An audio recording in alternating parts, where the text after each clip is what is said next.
सब माई भाई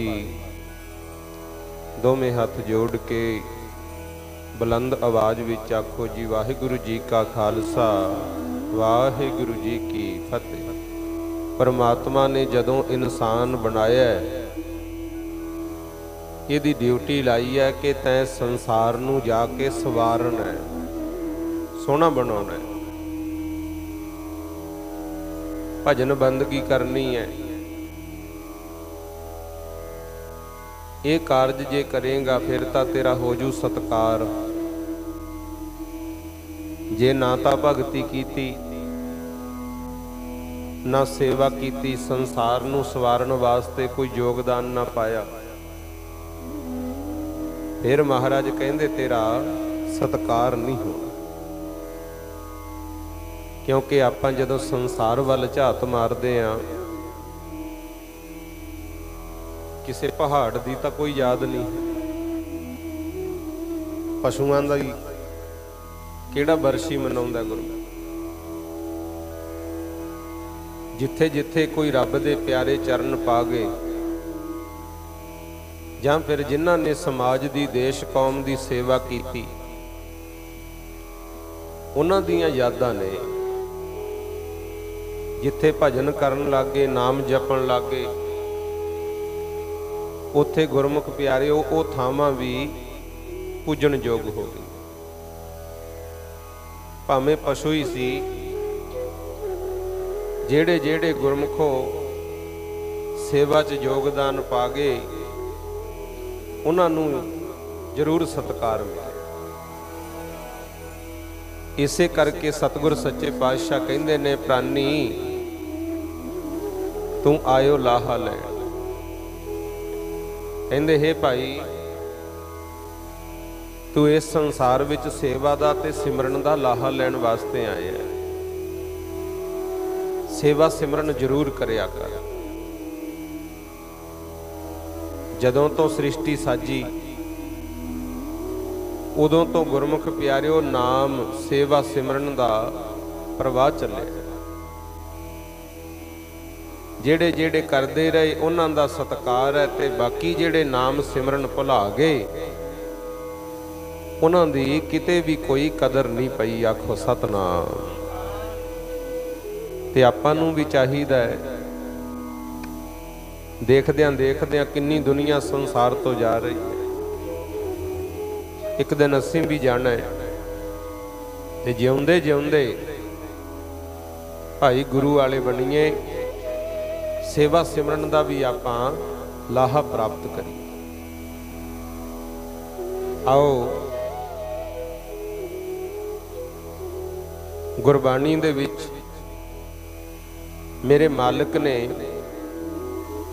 आपां नूं समझाउण वास्ते कुछ उदाहरणां दित्तियां। जुड़ना तां गुरमुखो गुरु दी बाणी नाल ही है। आपां कुछ उदाहरणां महाराज ने सानू समझाउण वास्ते दित्तियां ने। आओ गुरबाणी दा शब्द सरवण करो ते नाल नाल शब्द दी विचार नाल आपां जुड़ांगे कि जे आए आ ते लाहा किवें मिल सकदा है, किवें साडी याद रह जे। गुरु की बाणी दे पावन शब्द प्रेम सत्कार दे नाल सुनना करो जी। एक ओंकार सतगुर प्रसाद, चार मुक्त चारै सिद्ध मिलकै, दूल्है प्रभ की शरण परयो। ये जिहड़ा शब्द है ना गुरमुखो, 1105 अंग दे उपर गुरु ग्रंथ साहिब विच लिखिया होया है। कबीर का शब्द राग मारू बाणी नाम देओ जियो। इहदे विच पातशाह कहंदे ने एक ओंकार सतगुर प्रसाद। कहंदे परमेश्वर एक है। जिन्ना चिर भाई उहदे नाम नाल भजन बंदगी नाल जुड़ेगा,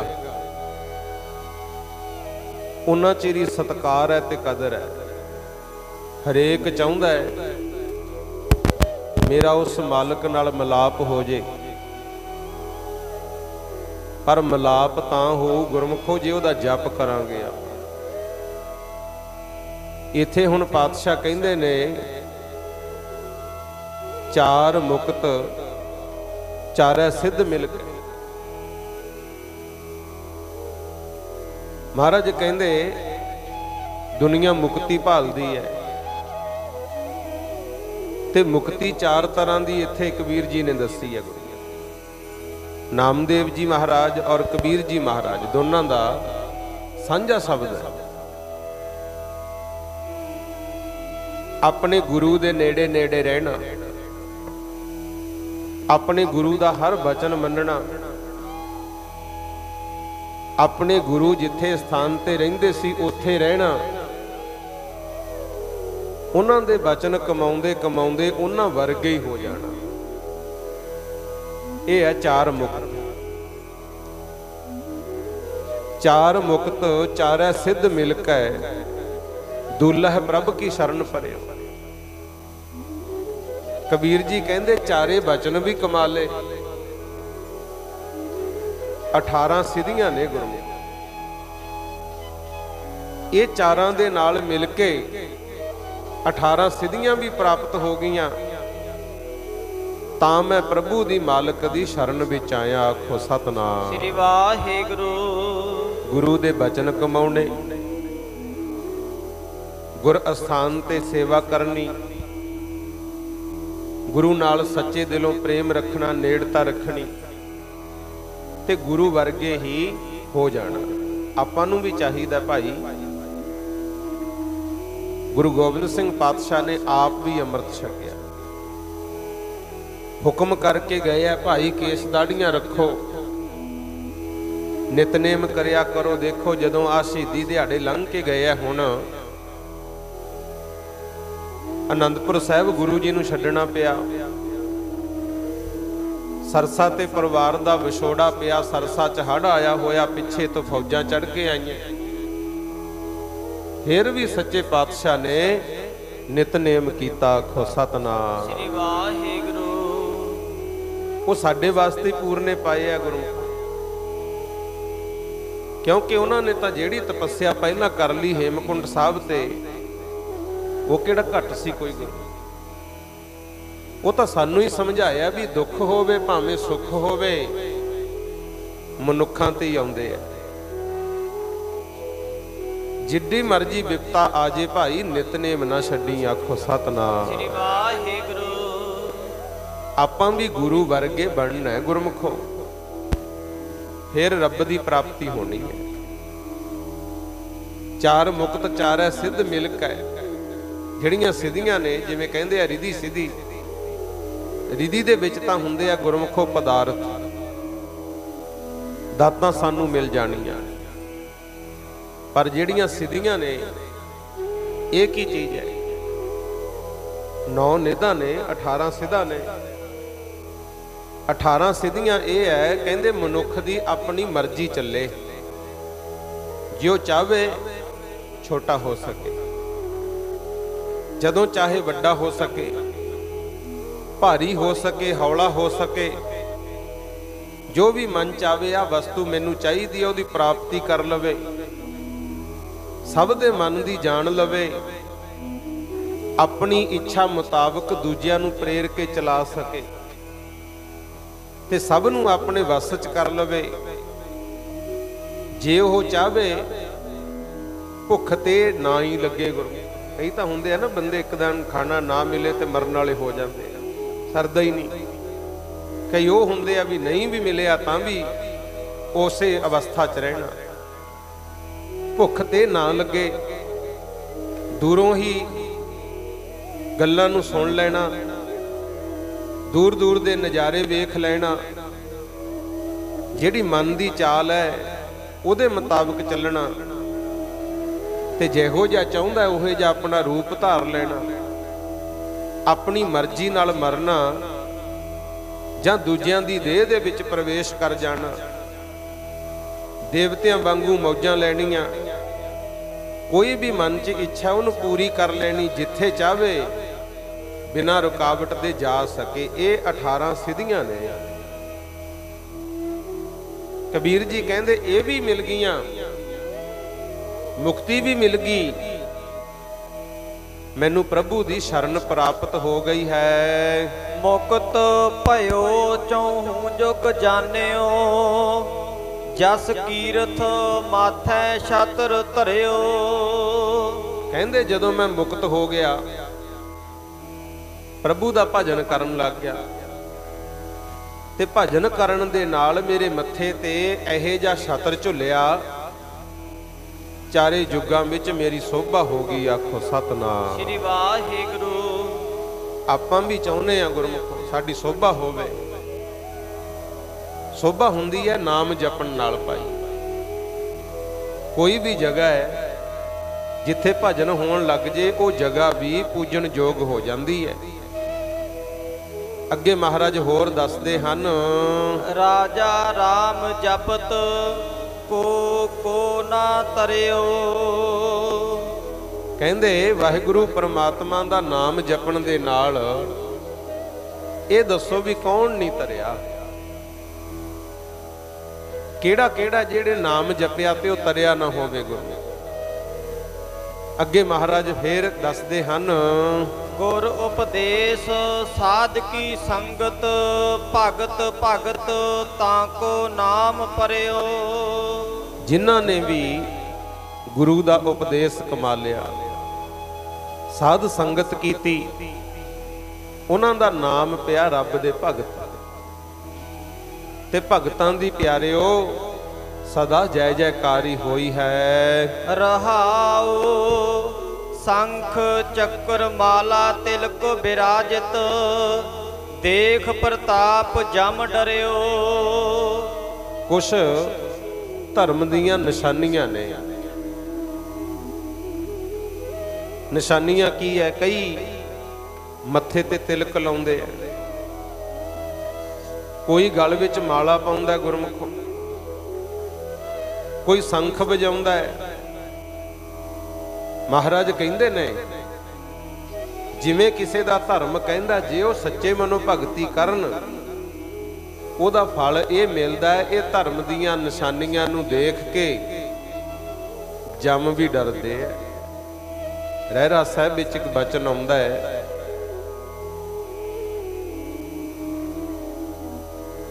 ਰਹਿਰਾਸ ਸਾਹਿਬ ਵਿੱਚ ਮਹਾਰਾਜ ਕਹਿੰਦੇ ਨੇ ਕਿ ਜਿਹੜਾ ਬੰਦਾ ਪਰਮਾਤਮਾ ਦਾ ਨਾਮ ਜਪਦਾ, ਭਜਨ ਕਰਦਾ, ਉਹ ਤੋਂ ਜਮ ਡਰਦੇ ਆ। ਪਤਾ ਕੀ ਲਿਖਿਆ? ਸੁਣ ਕੇ ਜਮ ਕੇ ਦੂਤ ਨਾਏ ਤੇਰਾ ਛੱਡ ਜਾ। ਪਰਮਾਤਮਾ ਦੇ ਨਾਮ ਵਿੱਚ ਐਡੀ ਵੱਡੀ ਪਾਵਰ ਹੈ। ਜੇ ਬੰਦਾ ਨਾਮ ਜਪਦਾ, ਜਮ ਵੀ ਨਾਮ ਸੁਣ ਕੇ ਉਹਨੂੰ ਛੱਡ ਜਾਂਦੇ ਆ। ਧਰਮ ਦੀਆਂ ਨਿਸ਼ਾਨੀਆਂ। ਜਿਨ੍ਹਾਂ ਦਾ ਧਰਮ ਕਹਿੰਦਾ ਉਹ ਸੰਖ ਵਜਾਉਣ, ਜਿਨ੍ਹਾਂ ਦਾ ਧਰਮ ਕਹਿੰਦਾ ਉਹ ਮੱਥੇ ਤਿਲਕ ਲਾਉਣ, ਜਿਨ੍ਹਾਂ ਦਾ ਧਰਮ ਕਹਿੰਦਾ ਗਲ 'ਚ ਮਾਲਾ ਪਾਉਣ। ਮੁਬਾਰਕ ਹੈ। ਪਰ ਆਪਾਂ ਨੂੰ ਤਾਂ ਗੁਰਮੁਖੋ ਕੇਵਲ ਤੇ ਕੇਵਲ ਨਾਮ ਜਪਣ ਵਾਸਤੇ ਜ਼ੋਰ ਦਿੱਤਾ। ਆਖੋ ਸਤਨਾਮ ਸ੍ਰੀ ਵਾਹਿਗੁਰੂ। ਇਸ ਕਰਕੇ ਆਪਣਾ ਜਿਹੜਾ ਸਿੱਖ ਧਰਮ ਹੈ ਨਾ, ਇਹ ਬਹੁਤ ਸੌਖਾ ਬਣਾਇਆ। ਕੰਮ ਧੰਦਾ ਕਰਦਿਆਂ ਵੀ ਭਜਨ ਕਰ ਸਕਦੇ ਹੋ। ਡਿਊਟੀ ਜਾ ਰਹੇ ਹੋ, ਵਾਹਿਗੁਰੂ ਵਾਹਿਗੁਰੂ ਤਾਂ ਵੀ ਜਪ ਸਕਦੇ ਹੋ। ਖਾਣਾ ਖਾਂਦਿਆਂ ਹੋਇਆਂ, ਖਾਣਾ ਬਣਾਉਂਦਿਆਂ ਹੋਇਆਂ ਵੀ ਨਾਮ ਜਪਿਆ ਜਾ ਸਕਦਾ ਹੈ। ਸੌਖਾ ਤਰੀਕਾ ਹੈ। ਇਸੇ ਕਰਕੇ ਸਤਿਗੁਰੂ ਕਹਿੰਦੇ, ਭਾਈ ਪਰਮਾਤਮਾ ਦਾ ਅਸੂਲ ਹੈ ਹਰੇਕ ਇਨਸਾਨ ਧਰਮੀ ਬਣੇ। ਜਿੱਦਾਂ ਉਹਦਾ ਧਰਮ ਕਹਿੰਦਾ, ਮਜ਼ਹਬ ਕਹਿੰਦਾ, ਉਸ ਤਰ੍ਹਾਂ ਦੇ ਕਾਰਜ ਕਰੇ ਤਾਂ ਉਹਦੀ ਜੈ ਜੈਕਾਰ ਵੀ ਹੋਊਗੀ, ਉਹ ਤੋਂ ਜਮ ਵੀ ਡਰਨਗੇ। ਨਿਰਭਉ ਭਏ ਰਾਮ ਬਲ ਗਰਜਿਤ, ਜਨਮ ਮਰਨ ਸੰਤਾਪ ਹਿਰਿਓ। ਮਹਾਰਾਜ ਕਹਿੰਦੇ ਜਦੋਂ ਭਜਨ ਵਧਾ ਦੋਗੇ ਨਾ, ਸਿਮਰਨ ਵਧਾ ਦੋਗੇ, ਉਦੋਂ ਫਿਰ ਫਲ ਇਹ ਮਿਲੂਗਾ, ਜਨਮ ਮਰਨ ਦੀ ਚਿੰਤਾ ਮੁੱਕ ਜੂਗੀ ਤੁਹਾਡੀ। ਜਨਮ ਮਰਨ ਦੇ ਵਿੱਚੋਂ ਬਾਹਰ ਹੋ ਜਾਓਗੇ। ਨਿਰਭਉ ਭਏ ਰਾਮ ਬਲ ਗਰਜਿਤ। ਜਿੱਥੇ ਵਾਹਿਗੁਰੂ ਦਾ ਨਾਮ ਗਰਜਦਾ ਹੈ ਨਾ, ਸਿਮਰਨ ਹੁੰਦਾ ਹੈ, ਉੱਥੇ ਕਹਿੰਦੇ ਡਰਨ ਦੀ ਲੋੜ ਨਹੀਂ। ਤਾਂ ਹੀ ਤਾਂ ਦੇਖੋ ਕਿਸੇ ਨੂੰ ਹੁਕਮ ਸੁਣਾਤਾ ਵੀ ਤੈਨੂੰ ਆਰੇ ਨਾਲ ਚੀਰਾਂਗੇ, ਉਹ ਤਾਂ ਵੀ ਨਹੀਂ ਡਰੇ। ਕਿਸੇ ਨੂੰ ਹੁਕਮ ਸੁਣਾਤਾ ਤੈਨੂੰ ਰੂੰ ਦੇ ਵਿੱਚ ਬੰਨ੍ਹ ਕੇ ਸਾੜਾਂਗੇ, ਉਹ ਤਾਂ ਵੀ ਨਹੀਂ ਡਰੇ। ਕਿਸੇ ਨੂੰ ਹੁਕਮ ਸੁਣਾਤਾ ਤੁਹਾਨੂੰ ਨੀਹਾਂ 'ਚ ਚਿਣਾਂਗੇ, ਉਹ ਫੇਰ ਵੀ ਜੈਕਾਰੇ ਹੀ ਲਾਉਂਦੇ ਰਹੇ, ਆਖੋ ਸਤਨਾਮ ਸ੍ਰੀ ਵਾਹਿਗੁਰੂ। ਨਿਰਭਉ ਹੋ ਗਏ। ਇਹ ਨਹੀਂ ਵੀ ਨਾਮ ਜਪਣ ਵਾਲਿਆਂ ਤੇ ਦੁੱਖ ਨਹੀਂ ਆਇਆ, ਦੁੱਖ ਆਇਆ ਹੈ, ਪਰ ਉਹ ਡਰੇ ਨਹੀਂ। ਦੁੱਖ ਨੂੰ ਦੁੱਖ ਜਾਣਿਆ ਹੀ ਨਹੀਂ ਗੁਰਮੁਖ। ਕਈ ਵਾਰੀ ਆਪਾਂ ਕਹਿੰਦੇ ਆ ਵੀ ਇੰਨਾ ਨਾਮ ਜਪੀਦਾ ਹੈ, ਇੰਨਾ ਭਜਨ ਕਰੀਦਾ, ਫੇਰ ਵੀ ਅਸੀਂ ਦੁਖੀ ਆ। ਭਾਈ ਮਨੀ ਸਿੰਘ ਵੱਲ ਦੇਖ ਲਓ, ਉਹਨੇ ਤਾਂ ਗੁਰੂ ਗ੍ਰੰਥ ਸਾਹਿਬ ਦੀਆਂ ਬੀੜਾਂ ਹੱਥੀਂ ਲਿਖੀਆਂ, ਪਾਠ ਵੀ ਕਰਦੇ, ਹਰਮੰਦਰ ਸਾਹਿਬ ਦੇ ਹੈੱਡ ਗ੍ਰੰਥੀ। ਦੁੱਖ ਇੰਨਾ ਜ਼ਿਆਦਾ ਆਇਆ, ਉਹਨੂੰ ਬੰਦ ਕੱਟ ਕੇ ਸ਼ਹੀਦ ਕੀਤਾ। ਭਾਈ ਤਾਰੂ ਸਿੰਘ ਵੱਲ ਦੇਖ ਲਓ, ਨਾਲੇ ਤਾਂ ਸਿੰਘਾਂ ਨੂੰ ਲੰਗਰ ਛਕਾਉਣਾ, ਸੇਵਾ ਕਰਦੇ ਆ, ਨਾਲੇ ਨਾਮ ਜਪਦੇ ਆ, ਫੇਰ ਵੀ ਦੁੱਖ ਇੰਨਾ ਆਇਆ, ਜਿਉਂਦੇ ਦੀ ਖੋਪਰੀ ਲਾਹੀ ਗਈ। ਤੇ ਖੋਪਰੀ ਲਾਉਣ ਤੋਂ ਬਾਅਦ 22 ਦਿਨ ਜਿਉਂਦੇ ਰਹੇ। ਦੁੱਖ ਨੂੰ ਤਾਂ ਸਮਝਿਆ ਹੀ ਨਹੀਂ ਵੀ ਦੁੱਖ ਹੈ। ਕਹਿੰਦੇ ਸੂਬਿਆ ਮੇਰੇ ਕੇਸ ਨਾ ਕੱਟੀ, ਖੋਪਰ ਭਾਵੇਂ ਲਾ ਦੇ, ਮੈਂ ਤਾਂ ਗੁਰੂ ਦਾ ਸਿੱਖ ਹੀ ਰਹਿਣਾ। ਤੇ ਫਿਰ ਉਹਦੀ ਲੱਜਾ ਪਤਾ ਮਾਲਕ ਨੇ ਕਿਵੇਂ ਰੱਖੀ। ਉਸੇ ਭਾਈ ਤਾਰੂ ਸਿੰਘ ਦੀ ਜੁੱਤੀ ਜ਼ਕਰੀਆ ਖਾਨ ਦੇ ਸਿਰ ਵਿੱਚ ਮਾਰੀ ਸੀ, ਤੇ ਜੁੱਤੀਆਂ ਖਾਂਦਾ ਹੀ ਮਰ ਗਿਆ, ਆਖੋ ਸਤਨਾਮ ਸ੍ਰੀ ਵਾਹਿਗੁਰੂ। ਤੇ ਜ਼ਕਰੀਏ ਖਾਨ ਦੀ ਤਾਂ ਕੋਈ ਇੱਥੇ ਪੂਜਾ ਨਹੀਂ ਹੁੰਦੀ, ਭਾਈ ਤਾਰੂ ਸਿੰਘ ਨੂੰ ਰੋਜ਼ ਸਿਰ ਝੁਕਦਾ ਗੁਰਮੁਖ। ਇਹ ਧਰਮ ਕਮਾਉਣ ਦਾ ਫਾਇਦਾ ਹੈ। ਇਸੇ ਕਰਕੇ ਮਹਾਰਾਜ ਕਹਿੰਦੇ ਨਿਰਭਉ ਹੋ ਗਏ, ਜਿਨ੍ਹਾਂ ਦੇ ਅੰਦਰ ਵਾਹਿਗੁਰੂ ਦਾ ਨਾਮ ਗਰਜਦਾ ਸੀ, ਉਹ ਜਨਮ ਮਰਨ ਚੋਂ ਬਾਹਰ ਹੋ ਗਏ ਹਨ। ਅੰਬਰੀਕ ਕੋ ਦਿਓ ਅਪੈ ਪਦ, ਰਾਜ ਭਪੀਖਨ ਅਧਿਕ ਕਰਿਓ। ਇੱਥੇ ਹੁਣ ਕੁਝ ਪਿਛਲੀਆਂ ਉਦਾਹਰਨਾਂ ਵੀ ਦਿੱਤੀਆਂ। ਸੂਰਜਵੰਸ਼ੀ ਇੱਕ ਰਾਜਾ ਹੋਇਆ ਹੈ ਅੰਬਰੀਕ, ਉਹ ਵਰਤ ਰੱਖਦਾ ਹੁੰਦਾ ਗੁਰੂ। ਇੱਕ ਵਾਰੀ ਇਕਾਦਸ਼ੀ ਦਾ ਵਰਤ ਰੱਖਿਆ, ਉਧਰੋਂ ਤਾਂ ਕਿਤੇ ਵਰਤ ਖੋਲਣ ਦਾ ਸਮਾਂ ਸੀ, ਤੇ ਚਲਦੇ ਚਲਦੇ ਦੁਰਵਾਸਾ ਰਿਖੀ ਜੀ ਉਹਦੇ ਰਾਜ ਮਹਿਲਾਂ 'ਚ ਚਲੇ ਗਏ। ਅੰਬਰੀਕ ਜੀ ਨੇ ਕਿਹਾ ਆਓ ਰਿਸ਼ੀ ਜੀ ਕੁਛ ਸੇਵਾ ਕਰੀਏ ਤੁਹਾਡੀ, ਲੰਗਰ ਪਾਣੀ ਛਕ ਲਓ। ਉਹ ਕਹਿੰਦੇ ਮੈਂ ਬਾਹਰ ਨਦੀ ਤੇ ਇਸ਼ਨਾਨ ਕਰਕੇ ਆਉਣਾ। ਦੁਰਵਾਸਾ ਰਿਖੀ ਇਸ਼ਨਾਨ ਕਰਨ ਚਲੇ ਗਏ, ਤੇ ਉਧਰੋਂ ਜਿਹੜਾ ਰਾਜਾ ਅੰਬਰੀਕ ਸੀ, ਉਹਨੇ ਪ੍ਰੋਹਤ ਦੇ ਕਹਿਣ ਤੇ ਵਰਤ ਖੋਲ ਲਿਆ ਤੇ ਖਾਣਾ ਖਾ ਲਿਆ ਗੁਰੂ। ਜਦੋਂ ਨੂੰ ਦੁਰਵਾਸਾ ਰਿਖੀ ਵਾਪਸ ਆਏ, ਦੇਖਿਆ ਵੀ ਰਾਜਾ ਅੰਬਰੀਕ ਖਾਣਾ ਖਾਈ ਜਾਂਦਾ, ਗੁੱਸੇ ਹੋ ਗਏ ਗੁਰੂ। ਉਹਨੂੰ ਤਾਂ ਹੀ ਦੁਰਵਾਸਾ ਕਹਿੰਦੇ ਆ, ਗੁੱਸੇ ਬਹੁਤ ਛੇਤੀ ਹੁੰਦੇ ਸੀ, ਤੇ ਜ਼ਿਆਦਾਤਰ ਸ਼ਰਾਬ ਪੀ ਦਿੱਤੇ। ਗੁੱਸੇ ਹੋ ਕੇ ਕਹਿੰਦਾ ਰਾਜਨ ਮੈਨੂੰ ਸ਼ਿਕਾਏ ਤੋਂ ਪਹਿਲਾਂ ਹੀ ਛਕਣ ਲੱਗ ਗਿਆ। ਐਡਾ ਵੱਡਾ ਰਿਸ਼ੀ ਮੈਂ ਤੇਰੇ ਘਰ ਆਇਆ, ਤੇਰਾ ਫਰਜ਼ ਬਣਦਾ ਸੀ ਪਹਿਲਾਂ ਮੈਨੂੰ ਛਕਾਉਂਦਾ। ਅੰਬਰੀਕ ਰਾਜਾ ਕਹਿੰਦਾ ਮਹਾਤਮਾ ਜੀ ਮਾਫੀ ਦਿਓ, ਵਰਤ ਖੋਲਣ ਦਾ ਟਾਈਮ ਸੀ, ਮੈਂ ਟਾਈਮ ਨਾਲ ਵਰਤ ਖੋਲਿਆ। ਦੁਰਵਾਸਾ ਰਿਖੀ ਨੇ ਆਪਣੀ ਇੱਕ ਜੱਟ ਪੱਟੀ ਗੁਰੂ, ਉਹਨੂੰ ਛੱਡਤਾ ਫਰਸ਼ ਤੇ ਇਹੋ ਜਿਹਾ ਇੱਕ ਦੈਂਤ ਪੈਦਾ ਕਰਤਾ।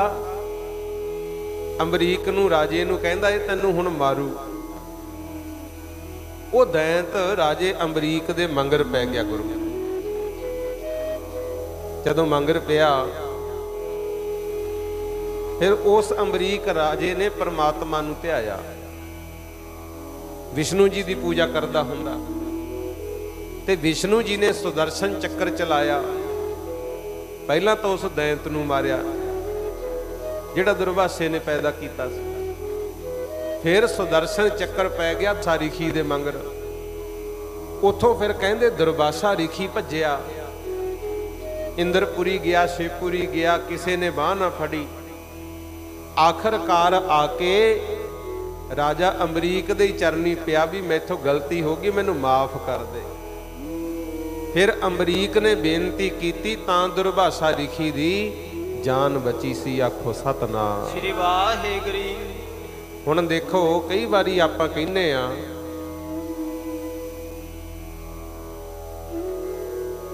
ਕਿ ਜਿਹੜੇ ਰੱਬ ਦੇ ਭਗਤ ਹੈ ਨਾ, ਪਰਮੇਸ਼ਰ ਦੇ ਪਿਆਰੇ, ਉਹਨਾਂ ਦਾ ਵਚਨ ਰੱਬ ਵੀ ਨਹੀਂ ਮੋੜਦਾ। ਹੁਣ ਭਜਨ ਤਾਂ ਦੁਰਵਾਸਾ ਰਿਖੀ ਵੀ ਬਹੁਤ ਕਰਦਾ, ਅਮਰੀਕ ਵੀ ਵਰਤ ਰੱਖਦਾ, ਭਜਨ ਕਰਦਾ,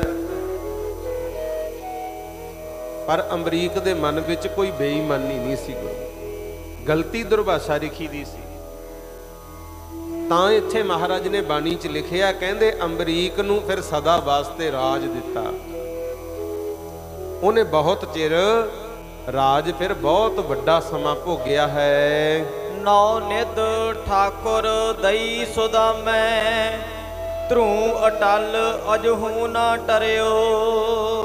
ਫਿਰ ਜ਼ਿਕਰ ਕੀਤਾ ਹੈ ਸ੍ਰੀ ਕ੍ਰਿਸ਼ਨ ਜੀ ਦੇ ਸਮੇਂ ਸੁਦਾਮੇ ਦਾ ਗੁਰਮੁਖ।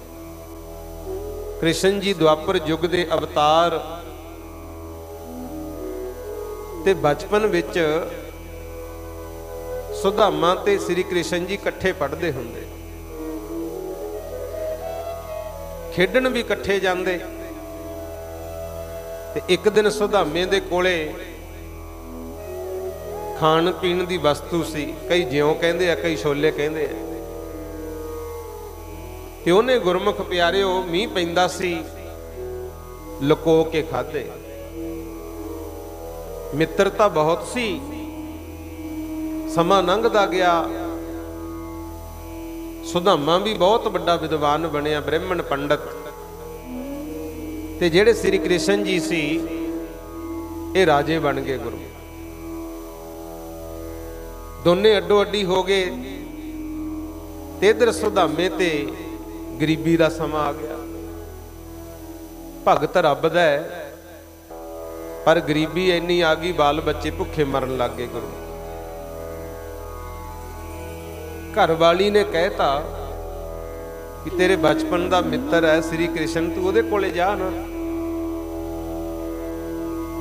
ਹੁਣ ਕਹੇ ਕਹਾਏ ਸੁਦਾਮਾ ਜੀ ਚੱਲ ਤਾਂ ਪਏ, ਪਰ ਹਾਲਾਤ ਐਸੇ, ਇੱਕ ਤਾਂ ਬੁਢੇਪਾ ਜਾ ਆਇਆ ਹੋਇਆ, ਕੱਪੜੇ ਪਾਟੇ, ਢੂਹੀ ਚ ਗੁੱਬ ਪਿਆ ਹੋਇਆ। ਜਦੋਂ ਸੋਟੀ ਫੜ ਕੇ ਗਏ ਦਵਾਰਕਾ ਨਰੇਸ਼ ਦੇ ਦਰਸ਼ਨ ਕਰਨ, ਜਿਹਨੂੰ ਵੀ ਕਹੇ ਮੈਂ ਸ੍ਰੀ ਕ੍ਰਿਸ਼ਨ ਜੀ ਦਾ ਮਿੱਤਰ ਆ, ਉਹ ਹੱਸਿਆ ਕਰਨ, ਮਜ਼ਾਕ ਉਡਾਇਆ ਕਰਨ। ਕਹਿੰਦੇ ਕਿੱਥੇ ਸ੍ਰੀ ਕ੍ਰਿਸ਼ਨ, ਕਿੱਥੇ ਇਹ ਹਾਲਤ ਤਾਂ ਦੇਖ ਆਪਣੀ।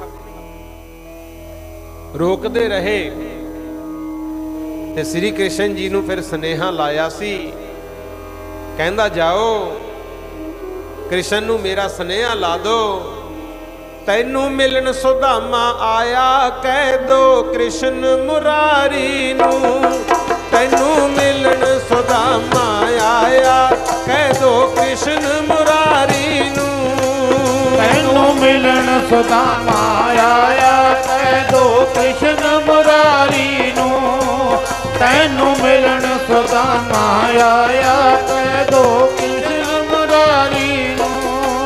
ਤੈਨੂੰ ਮਿਲਣ ਸੁਦਾਮਾ ਆਇਆ, ਕਹਿ ਦੋ ਕ੍ਰਿਸ਼ਨ ਮੁਰਾਰੀ ਨੂੰ। ਤੈਨੂੰ ਮਿਲਣ ਸੁਦਾਮਾ ਆਇਆ, ਕਹਿ ਦੋ ਕ੍ਰਿਸ਼ਨ ਮੁਰਾਰੀ ਨੂੰ। ਤੈਨੂੰ ਮਿਲਣ ਸੁਦਾਮਾ ਆਇਆ, ਕਹਿ ਦੋ ਕ੍ਰਿਸ਼ਨ ਮੁਰਾਰੀ ਨੂੰ। ਤੈਨੂੰ ਮਿਲਣ ਸੁਦਾਮਾ ਆਇਆ, ਕਹਿ ਦੋ ਕ੍ਰਿਸ਼ਨ ਮੁਰਾਰੀ ਨੂੰ। ਤੈਨੂੰ ਮਿਲਣ ਸੁਦਾਮਾ ਆਇਆ, ਕਹਿ ਦੋ ਕ੍ਰਿਸ਼ਨ ਮੁਰਾਰੀ ਨੂੰ। ਤੈਨੂੰ ਕ੍ਰਿਸ਼ਨ ਸੁਦਾਮਾ ਆਇਆ, ਕਹਿ ਦੋ ਕ੍ਰਿਸ਼ਨ ਮੁਰਾਰੀ ਨੂੰ।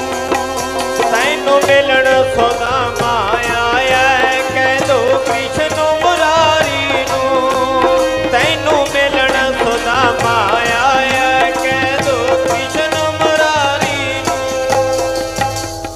ਬਾਹਰ ਹੀ ਰੋਕ ਲਿਆ ਤੇ ਜਦੋਂ ਜਾ ਕੇ ਸ੍ਰੀ ਕ੍ਰਿਸ਼ਨ ਜੀ ਨੂੰ ਲਾਇਆ ਸੁਨੇਹਾ,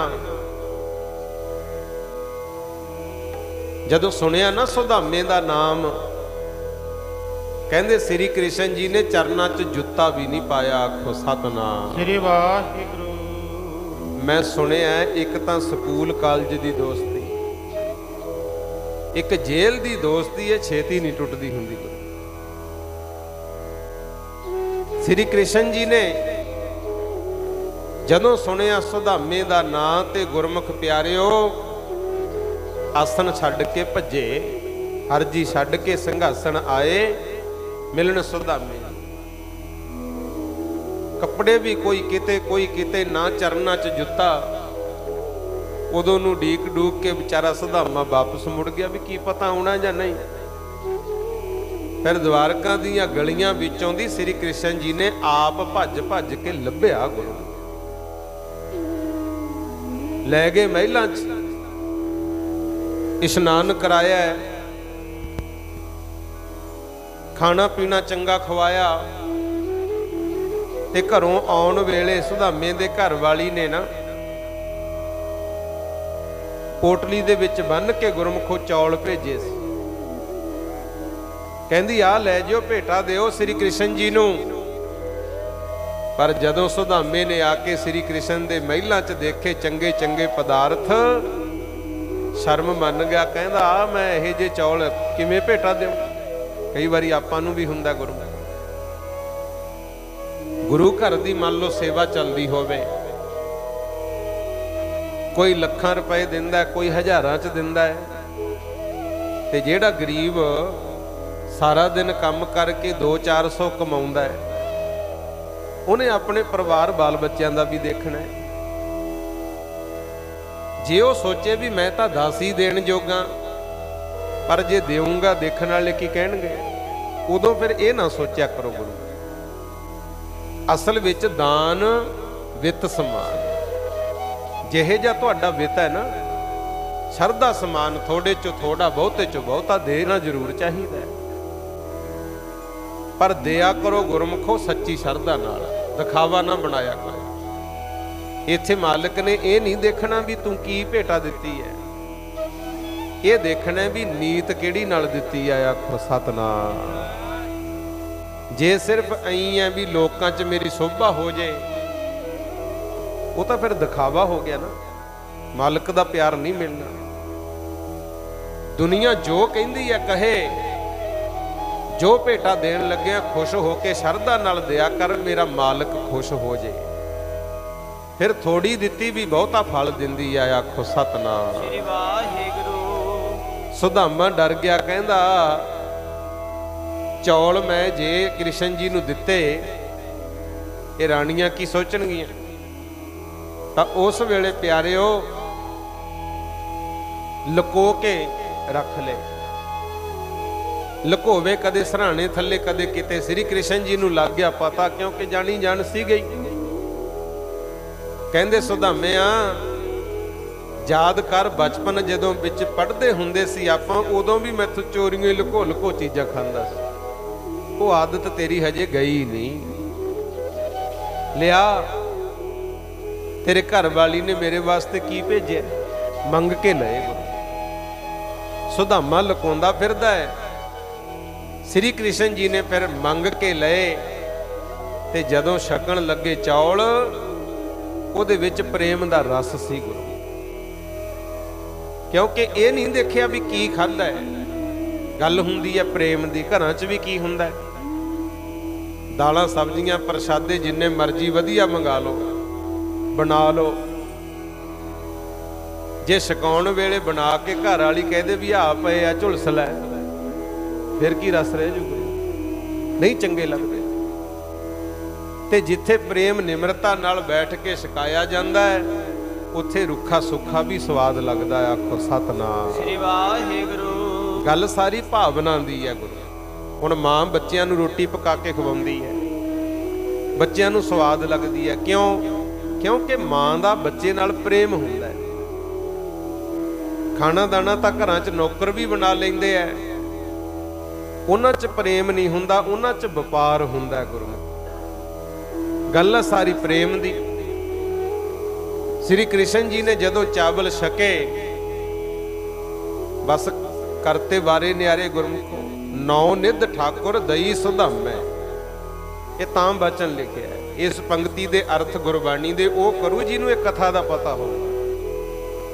ਸਤਿਗੁਰ ਕਹਿੰਦੇ ਸੁਧਾਮੇ ਨੂੰ 9 ਨਿਧਾਂ 18 ਸਿਧਾਂ ਬਖਸ਼ਿਸ਼ ਕਰਤੀਆਂ, ਨਾਲੇ ਤਾਂ ਬਣਾਤਾ ਘਰ ਮਹਿਲਾਂ ਵਰਗਾ, ਨਾਲੇ ਮੁਕਤੀ ਦਿੱਤੀ, ਤੇ ਸਦਾ ਵਾਸਤੇ ਪੂਜਣ ਯੋਗ ਹੋ ਗਿਆ। ਸੁਧਾਮੇ ਦਾ ਨਾਮ ਗੁਰੂ ਗ੍ਰੰਥ ਸਾਹਿਬ ਵਿੱਚ ਵੀ ਆਇਆ। ਆਖੋ ਸਤਨਾਮ ਸ੍ਰੀ ਵਾਹਿਗੁਰੂ। ਮਹਾਰਾਜ ਕਹਿੰਦੇ 9 ਨਿਧ ਠਾਕੁਰ ਦਈ ਸੁਧਾਮੈ, ਧਰੂ ਅਟਲ ਅਜਹੂ ਨਾ ਟਰਿਓ। ਫਿਰ ਗੱਲ ਕੀਤੀ ਧਰੂ ਦੀ। ਗੁਰਮੁਖ ਜਿਹੜਾ ਧਰੂ ਸੀ ਨਾ, ਇਹਦਾ ਪਿਤਾ ਸੀ ਰਾਜਾ ਉਤਾਨਪਦ, ਤੇ ਰਾਜਿਆਂ ਦੇ ਤੁਹਾਨੂੰ ਪਤਾ ਕਈ ਵਿਆਹ ਹੋ ਜਾਂਦੇ ਸੀ। ਇੱਕ ਦਿਨ ਧਰੂ ਖੇਡਦਾ ਮਹਿਲਾਂ 'ਚ ਗਿਆ, ਪਿਤਾ ਨੇ ਗੋਦ 'ਚ ਬਿਠਾ ਲਿਆ, ਲਾਡ ਕਰਨ ਲੱਗੇ, ਤੇ ਜਿਹੜੀ ਦੂਜੀ ਰਾਣੀ ਸੀ ਧਰੂ ਦੀ ਮਤਰੇਈ ਮਾਂ, ਉਹ ਆਈ, ਬਾਂਹ ਤੋਂ ਖੜ ਕੇ ਖਿੱਚ ਕੇ ਪਰੇ ਕਰਤਾ, ਕਹਿੰਦੀ ਜੇ ਰਾਜੇ ਦੀ ਗੋਦ 'ਚ ਬਹਿਣਾ ਸੀ ਫਿਰ ਮੇਰੇ ਪੇਟੋਂ ਜਨਮ ਲੈਂਦਾ। ਰਾਜੇ ਦਾ ਉਹਦੇ ਨਾਲ ਵੱਧ ਮੋਹ ਸੀ ਰਾਣੀ ਦਾ। ਧਰੂ ਰੋਇਆ, ਰੋਂਦਾ ਰੋਂਦਾ ਆਪਣੀ ਮਾਤਾ ਕੋਲ ਆਇਆ। ਸੁਰਤੀ ਤੇ ਸੁਰਚੀ ਦੋ ਰਾਣੀਆਂ ਸੀ। ਆ ਕੇ ਆਪਣੀ ਮਾਤਾ ਸੁਰਚੀ ਨੂੰ ਕਹਿੰਦਾ, ਮਾਂ ਇਹ ਦੱਸ ਤੂੰ ਰਾਣੀ ਹੈ ਜਾਂ ਕੋਈ ਗੋਲੀ ਬੰਦੀ ਹੈ? ਉਹ ਕਹਿੰਦੀ ਕੀ ਗੱਲ? ਕਹਿੰਦਾ ਮੈਂ ਅੱਜ ਰਾਜੇ ਪਿਤਾ ਦੀ ਗੋਦ 'ਚ ਬੈਠਾ ਸੀ, ਮੇਰੀ ਦੂਜੀ ਮਾਂ ਆਈ, ਉਹ ਕਹਿੰਦੀ ਜੇ ਰਾਜੇ ਦੀ ਗੋਦੀ 'ਚ ਬਹਿਣਾ ਸੀ ਫਿਰ ਮੇਰੇ ਪੇਟੋਂ ਜਨਮ ਲੈਂਦਾ। ਜੇ ਉਹ ਰਾਣੀ ਹੈ ਫਿਰ ਤੂੰ ਕੌਣ ਹੈ? ਧਰੂ ਨੇ ਪੁੱਛਿਆ ਸੀ, ਤੂੰ ਰਾਣੀ ਹੈ ਕਿ ਗੋਲੀ ਮੇਰੇ ਪਿਤਾ ਦੀ? ਸੱਚ ਦਸੀ ਮਾਤਾ ਮੇਰੀਏ, ਤੂੰ ਰਾਣੀ ਹੈ ਕਿ ਗੋਲੀ ਮੇਰੇ ਪਿਤਾ ਦੀ? ਸੱਚ ਦਸੀ ਮਾਤਾ ਮੇਰੀਏ, ਰਾਣੀ ਹੈ ਕਿ ਗੋਲੀ ਮੇਰੇ ਪਿਤਾ ਦੀ? ਸੱਚ ਦਸੀ ਮਾਤਾ ਮੇਰੀ। ਤੂੰ ਰਾਣੀ ਹੈ ਕਿ ਗੋਲੀ ਮੇਰੇ ਪਿਤਾ ਦੀ? ਸੱਚ ਦਸੀ ਮਾਤਾ ਮੇਰੀਏ, ਰਾਣੀ ਹੈ ਕਿ ਗੋਲੀ ਮੇਰੇ ਪਿਤਾ ਦੀ? ਸੱਚ ਦਸੀ ਮਾਤਾ ਮੇਰੀਏ। ਤੂੰ ਰਾਣੀ ਹੈ ਕਿ ਗੋਲੀ ਮੇਰੇ ਪਿਤਾ ਦੀ? ਸੱਚ ਦਸੀ ਮਾਤਾ ਮੇਰੀਏ। ਤੂੰ ਰਾਣੀ ਹੈ ਕਿ ਗੋਲੀ ਮੇਰੇ ਪਿਤਾ ਦੀ? ਸੱਚ ਦਸੀ ਮਾਤਾ ਮੇਰੀਏ। ਤੂੰ ਰਾਣੀ ਹੈ ਕਿ ਗੋਲੀ ਮੇਰੇ ਪਿਤਾ ਦੀ? ਸੱਚ ਦਸੀ ਮਾਤਾ ਮੇਰੀਏ। ਤੂੰ ਰਾਣੀ ਹੈ ਕਿ ਗੋਲੀ ਮੇਰੇ ਪਿਤਾ ਦੀ? ਸੱਚ ਦਸੀ ਮਾਤਾ ਮੇਰੀਏ। ਤੂੰ ਰਾਣੀ ਹੈ ਕਿ ਗੋਲੀ ਮੇਰੇ ਪਿਤਾ ਦੀ? ਸੱਚ ਦਸੀ ਮਾਤਾ ਮੇਰੀਏ। ਕਹਿੰਦਾ ਸੱਚ ਦੱਸ। ਤੇ ਰਾਣੀ ਮਾਂ ਨੇ ਫਿਰ ਪਤਾ ਕੀ ਆਖਿਆ ਸੀ? ਕਹਿੰਦੀ ਪੁੱਤਰ ਹਾਂ ਤਾਂ ਮੈਂ ਰਾਣੀਓ ਹੀ, ਪਰ ਰਾਣੀਆਂ ਵਾਲਾ ਸਤਕਾਰ ਨਹੀਂ, ਕਿਉਂਕਿ ਭਗਤੀ ਦੀ ਘਾਟ ਆ। ਆਖੋ ਸਤਨਾਮ ਸ੍ਰੀ ਵਾਹਿਗੁਰੂ। ਮੈਂ ਸੁਣਿਆ ਵੀ ਤਪੋ ਰਾਜ ਰਾਜੋ ਨਰਕ। ਕਈ ਵਾਰੀ ਆਪਾਂ ਦੇਖਦੇ ਆ ਨਾ, ਬੰਦਿਆਂ ਨੂੰ ਅਹੁਦੇ ਤਾਂ ਮਿਲ ਜਾਂਦੇ ਆ ਪਰ ਉਹ ਕਦਰ ਨਹੀਂ ਹੁੰਦੀ ਗੁਰੂ ਦੀ, ਕੋਈ ਭਗਤੀ ਦੀ ਘਾਟ ਹੁੰਦੀ ਹੈ। ਫਿਰ ਧਰੂ ਨੇ ਪੁੱਛਿਆ, ਕਹਿੰਦਾ ਮਾਂ ਮੈਨੂੰ ਦੱਸ ਮੈਂ ਕੀ ਕਰਾਂ? ਮੈਨੂੰ ਦੱਸ ਮੈਂ ਕੀ ਕਰਾਂ? ਪੜੋ ਭਾਈ ਗੁਰਦਾਸ ਜੀ ਦੀਆਂ ਵਾਰਾਂ। ਉਹਨੇ ਕਿਹਾ ਸੀ ਵੀ ਕਿਸ ਉਦਮ ਤੇ ਰਾਜ ਮਿਲੈ, ਸ਼ਤਰੂ ਤੇ ਸਭ ਹੋਵਨ ਮੀਤਾ। ਇੱਥੇ ਦੋ ਗੱਲਾਂ, ਕੋਈ ਮੈਂਬਰ ਹੈ, ਸਰਪੰਚ ਹੈ, ਮੁੱਖ ਮੰਤਰੀ ਹੈ, ਪ੍ਰਧਾਨ ਮੰਤਰੀ ਹੈ, ਜੋ ਵੀ ਹੈ, ਜੇ ਆ ਦੋ ਗੱਲਾਂ ਪੱਲੇ ਬੰਨ ਲਓਗੇ ਤੁਹਾਡੀ ਵੀ ਕਦਰ ਪੈ। ਇਹ ਨਹੀਂ ਵੀ ਅਹੁਦਾ ਹੀ ਲੈਣਾ ਹੈ, ਅਹੁਦਾ ਵੀ ਲਓ ਤੇ ਜਿੱਥੇ ਤੁਹਾਡਾ ਏਰੀਆ ਉੱਥੇ ਕੋਈ ਤੁਹਾਡਾ ਦੁਸ਼ਮਣ ਨਾ ਰਹੇ। ਬਸ ਆਹ ਸੋਚੋ। ਧਰੂ ਜੀ ਕਹਿੰਦੇ ਮਾਂ ਕੀ ਕਰਾਂ ਜਿਹਦੇ ਨਾਲ ਰਾਜ ਵੀ ਮਿਲ ਜੇ ਤੇ ਜਿਹੜੇ ਦੁਸ਼ਮਣ ਨੇ ਇਹ ਮਿੱਤਰ ਬਣ ਜਾਣ। ਫਿਰ ਮਾਂ ਨੇ ਕਿਹਾ ਸੀ ਬੇਟਾ ਪਰਮੇਸ਼ਰ ਆਰਾਧੀ ਹੈ, ਜਿੱਦੂ ਹੋਈ ਹੈ ਪਤਤ ਪੁਨੀਤਾ। ਬੀਬੀਆਂ ਇੱਥੇ ਵੀ ਬੈਠੀਆਂ ਭਾਈ, ਜੇ ਬੱਚੇ ਥੋਥੋਂ ਕੁਝ ਮੰਗਦੇ ਆ ਨਾ ਉਹਨਾਂ ਨੂੰ ਭਗਤੀ ਵੱਲ ਪ੍ਰੇਰਿਆ ਕਰੋ। ਧਰੂ ਦੀ ਮਾਤਾ ਨੂੰ ਬਹੁਤ ਉੱਚਾ ਸੁੱਚਾ ਦਰਜਾ ਮਿਲਿਆ ਹੈ ਕਿਉਂਕਿ ਇਕੱਲਾ ਹੀ ਪੁੱਤ ਸੀ, ਇੱਕੋ ਦਾ ਘਰ 'ਚ ਕੋਈ ਸਤਿਕਾਰ ਨਹੀਂ ਸੀ। ਫਿਰ ਵੀ ਆਪਦੇ ਪੁੱਤ ਨੂੰ ਕਿਹਾ ਤੂੰ ਭਗਤੀ ਕਰਿਆ ਕਰ। ਆਖੋ ਸਤਨਾਮ। ਕਹਿੰਦੀ ਭਗਤੀ ਕਰਿਆ ਕਰ। ਮਾਂ ਨੇ ਜਦੋਂ ਕਿਹਾ ਨਾ ਵੀ ਪ੍ਰਮਾਤਮਾ ਦੀ ਭਗਤੀ ਕਰਿਆ ਕਰ ਤੇ ਪੁੱਤ ਵੀ ਇਹੋ ਜਿਹਾ ਲਾਇਕ ਸੀ, ਉਹਨੇ ਮੰਨ ਲਿਆ ਗੁਰਮੁਖ। ਰਾਤ ਨੂੰ ਸੁੱਤੀ ਪਈ ਸੀ ਮਾਤਾ, ਵੈਰਾਗੀਆਂ ਵਾਲੇ ਕੱਪੜੇ ਪਾ ਕੇ ਸੁੱਤੀ ਨੂੰ ਹੀ ਛੱਡ ਕੇ ਤੁਰ ਗਿਆ ਗੁਰੂ। ਭਗਤੀ ਕੀਤੀ। ਜੰਗਲਾਂ ਦੇ ਵਿੱਚ ਨਾਰਦ ਮੁਨੀ ਜੀ ਨੇ ਸਮਝਾਇਆ ਵੀ ਕਿੱਧਰ ਚੱਲਿਆ? ਕਹਿੰਦਾ ਭਗਤੀ ਕਰਨ। ਨਾਰਦ ਮੁਨੀ ਜੀ ਕਹਿੰਦੇ ਜੰਗਲਾਂ 'ਚ ਸ਼ੇਰ ਚੀਤੇ ਬਘਿਆੜ ਬੁਕਦੇ ਐ, ਤੈਨੂੰ ਖਾ ਜਾਣਗੇ। ਕਹਿੰਦਾ ਕੋਈ ਪਰਵਾਹ ਨਹੀਂ। ਪਰਮੇਸ਼ਰ ਦੀ ਭਗਤੀ ਕੀਤੀ, ਰੱਬ ਨੂੰ ਪ੍ਰਗਟ ਹੋਣਾ ਪਿਆ। ਆਖੋ ਸਤਨਾਮ। ਪਰਮਾਤਮਾ ਨੇ ਫਿਰ ਧਰੂ ਨੂੰ ਰਾਜ ਦਿਵਾਇਆ। ਬਹੁਤ ਲੰਬਾ ਸਮਾਂ ਧਰੂ ਭਗਤ ਜਿਉਂਦੇ ਰਹੇ ਤੇ ਅੰਤ ਵੇਲੇ ਅਟਲ ਪਦਵੀ ਪ੍ਰਾਪਤ ਹੋਈ। ਇੱਥੇ ਬਚਨ ਆਇਆ ਹੈ ਧਰੂ ਅਟਲ ਅਜਹੂ ਨਾ ਟਰਿਓ। ਮਹਾਰਾਜ ਕਹਿੰਦੇ ਆਕਾਸ਼ ਮੰਡਲ ਵਿੱਚ ਵੀ ਸਾਰੇ ਤਾਰੇ ਘੁੰਮ ਜਾਂਦੇ ਆ, ਧਰੂ ਤਾਰਾ ਇੱਕੋ ਥਾਂ ਤੇ ਖਲੋਤਾ ਰਹਿੰਦਾ। ਸੱਚਾ ਰਾਜ ਸੀ। ਤਾਂ ਇਹ ਬਾਣੀ ਦੀ ਪੰਕਤੀ ਹੈ, ਤਾਂ ਇਹ ਕਥਾ ਤੁਹਾਡੇ ਨਾਲ ਸਾਂਝੀ ਕੀਤੀ। ਪਰਮਾਤਮਾ ਦਾ ਭਜਨ ਕਰਨਾ, ਜਿੱਡੀ ਵੱਡੀ ਮਰਜ਼ੀ ਵਿਪਤਾ ਆ ਜੇ, ਲੜਾਈਆਂ ਝਗੜੇ ਵੈਰ ਵਿਰੋਧ ਪੈ ਜਾਣ ਤਾਂ ਮਨ ਚੋਂ ਆਪਦੇ ਵੈਰ ਕੱਢ ਦੋ। ਪਰਮਾਤਮਾ ਦੀ ਭਗਤੀ ਕਰੋ, ਫਿਰ ਪਰਮਾਤਮਾ ਖੇਡ ਰਚਾਉਂਦਾ। ਆਖੋ ਸਤਨਾਮ। ਇਹ ਨਾਮ ਦੀ ਮਹਿਮਾ ਗੁਰਮੁਖੋ। ਅੱਗੇ ਸਤਿਗੁਰੂ ਜੀ ਹੋਰ ਬਚਨ ਕਹਿੰਦੇ ਹਨ। ਭਗਤ ਹੇਤ ਮਾਰਿਓ ਹਰਨਾਖਸ਼, ਨਰ ਸਿੰਘ ਰੂਪ ਹੋਏ ਦੇਹ ਧਰਿਓ। ਹੋਰ ਉਦਾਹਰਣ ਦੇਤੀ। ਕਹਿੰਦੇ ਭਗਤ ਹੇਤ, ਹੇਤ ਤੋਂ ਭਾਵ ਹੁੰਦਾ ਪ੍ਰੇਮ। ਭਗਤਾਂ ਨਾਲ ਪਰਮੇਸ਼ਰ ਪ੍ਰੇਮ ਕਰਦਾ ਹੈ। ਇੱਥੇ ਜ਼ਿਕਰ ਕੀਤਾ ਹੈ ਪ੍ਰਹਿਲਾਦ ਭਗਤ ਦਾ ਗੁਰ। ਇਹ ਸਤਜੁਗ ਵੇਲੇ ਦੀ ਘਟਨਾ ਹੈ। ਆਪਾਂ ਤਾਂ ਕਲਯੁਗ ਨੂੰ ਮਾੜਾ ਕਹਿੰਦੇ ਆ, ਇਹ ਸਤਜੁਗ ਵਿੱਚ ਹੋਇਆ ਹਰਨਾਕਸ਼। ਉਹਦਾ ਬੋਲ ਬਾਲਾ ਹੀ ਇੰਨਾ ਸੀ, ਕਹਿੰਦਾ ਇੱਥੇ ਕੋਈ ਰੱਬ ਨਹੀਂ, ਜੋ ਹਾਂ ਬਸ ਮੈਂ ਹੀ ਆ, ਹਉਮੈ ਕਰ ਬੈਠਾ। ਪ੍ਰਹਿਲਾਦ ਜੀ ਪੜਨ ਜਾਇਆ ਕਰਨ, ਬਾਕੀ ਨਾਲ ਦੇ ਬੱਚਿਆਂ ਨੂੰ ਇਕੱਠੇ ਕਰਕੇ ਕਿਹਾ ਕਰਨ ਆਜੋ ਆਪਾਂ ਭਜਨ ਕਰੀਏ। ਹਰ ਹਰ ਜਪਣਾ ਜਲੇ ਹਰੀ ਥਲੇ ਹਰੀ। ਤੇ ਜਿਹੜਾ ਪੜਾਉਣ ਵਾਲਾ ਸੀ ਸੰਡਾ ਮਰਕਾ ਉਹਦਾ ਨਾਂ ਸੀ। ਇਹ ਗੁਰੂ ਗ੍ਰੰਥ ਸਾਹਿਬ 'ਚ ਲਿਖਿਆ ਹੋਇਆ ਸਭ ਕੁਝ। ਉਹਨੇ ਜਦੋਂ ਸਮਝਾਇਆ ਪ੍ਰਹਿਲਾਦ ਨੂੰ ਵੀ ਤੇਰਾ ਪਿਤਾ ਬਹੁਤ ਬਲੀ ਹੈ, ਸਾਰੇ ਉਹਦਾ ਨਾਮ ਜਪਦੇ ਐ, ਤੂੰ ਵੀ ਉਸੇ ਦਾ ਨਾਮ ਜਪਿਆ ਕਰ। ਪ੍ਰਹਿਲਾਦ ਜੀ ਕਹਿੰਦੇ ਠੀਕ ਹੈ, ਪਿਤਾ ਨੇ ਜਨਮ ਦਿੱਤਾ ਹੈ, ਸਤਿਕਾਰ ਤਾਂ ਉਹਦਾ ਕਰਦੇ ਆ, ਪਰ ਨਾਮ ਤਾਂ ਪ੍ਰਭੂ ਦਾ ਜਪਣਾ ਚਾਹੀਦਾ। ਜਦੋਂ ਨਾਮ ਮੰਨਿਆ ਤੇ ਸੰਡਾ ਮਰਕਾ ਕੰਨ ਤੋਂ ਫੜ ਕੇ ਪ੍ਰਹਿਲਾਦ ਨੂੰ ਹਰਨਾਕਸ਼ ਕੋਲੇ ਲੈ ਗਿਆ। ਗੁਰਬਾਣੀ ਵਿੱਚ ਲਿਖਿਆ ਹੈ, ਉਹਨੇ ਕਿਹਾ ਸੀ ਵੀ ਪ੍ਰਹਿਲਾਦ ਆਪ ਵਿਗੜਿਆ ਸਭ ਚੱਟੜੇ ਵਿਗਾੜੇ। ਇਹ ਆਪ ਤਾਂ ਕਹਿੰਦੇ ਵਿਗੜਿਆ ਹੀ ਹੈ, ਤਾਂ ਦੂਜਿਆਂ ਨੂੰ ਵੀ ਵਿਗਾੜੀ ਜਾਂਦਾ ਹੈ। ਹਰਨਾਕਸ਼ ਨੂੰ ਚੜਿਆ ਗੁੱਸਾ। ਫਿਰ ਕਥਾ ਲੰਬੀ ਨਾ ਕਰਾਂ, ਉਹਨੂੰ ਮਾਰਨ ਦੀ ਵਿਉਂਤ ਬਣਾ ਦਿੱਤੀ। ਭੁੱਖਾ ਧਿਆਇਆ ਵੀ ਰੱਖਿਆ, ਗੁਰਜ ਚੱਕ ਕੇ ਮਾਰਨ ਲੱਗਾ। ਪਹਾੜਾਂ ਤੋਂ ਵੀ ਸਿੱਟਿਆ, ਉਹ ਫੇਰ ਬਚ ਜਾ ਕਰੇ। ਪਾਣੀ ਵਿੱਚ ਡੋਬਣ ਦੀ ਕੋਸ਼ਿਸ਼ ਕੀਤੀ, ਪੱਥਰ ਬੰਨ ਕੇ ਨਾਲ। ਪ੍ਰਹਿਲਾਦ ਤਾਂ ਫੁੱਲ ਵਾਂਗੂ ਤਰ ਕੇ ਬਾਹਰ ਆ ਗਿਆ। ਫਿਰ ਹਰਨਾਕਸ਼ ਨੇ ਇਹ ਵਿਉਂਤ ਬਣਾ ਲਈ ਸੀ, ਹੋਲਕਾ ਨੂੰ ਕਹਿਤਾ ਸੀ ਵੀ ਪ੍ਰਹਿਲਾਦ ਨੂੰ ਗੋਦ 'ਚ ਲੈ ਕੇ ਬਹਿ ਜਾ।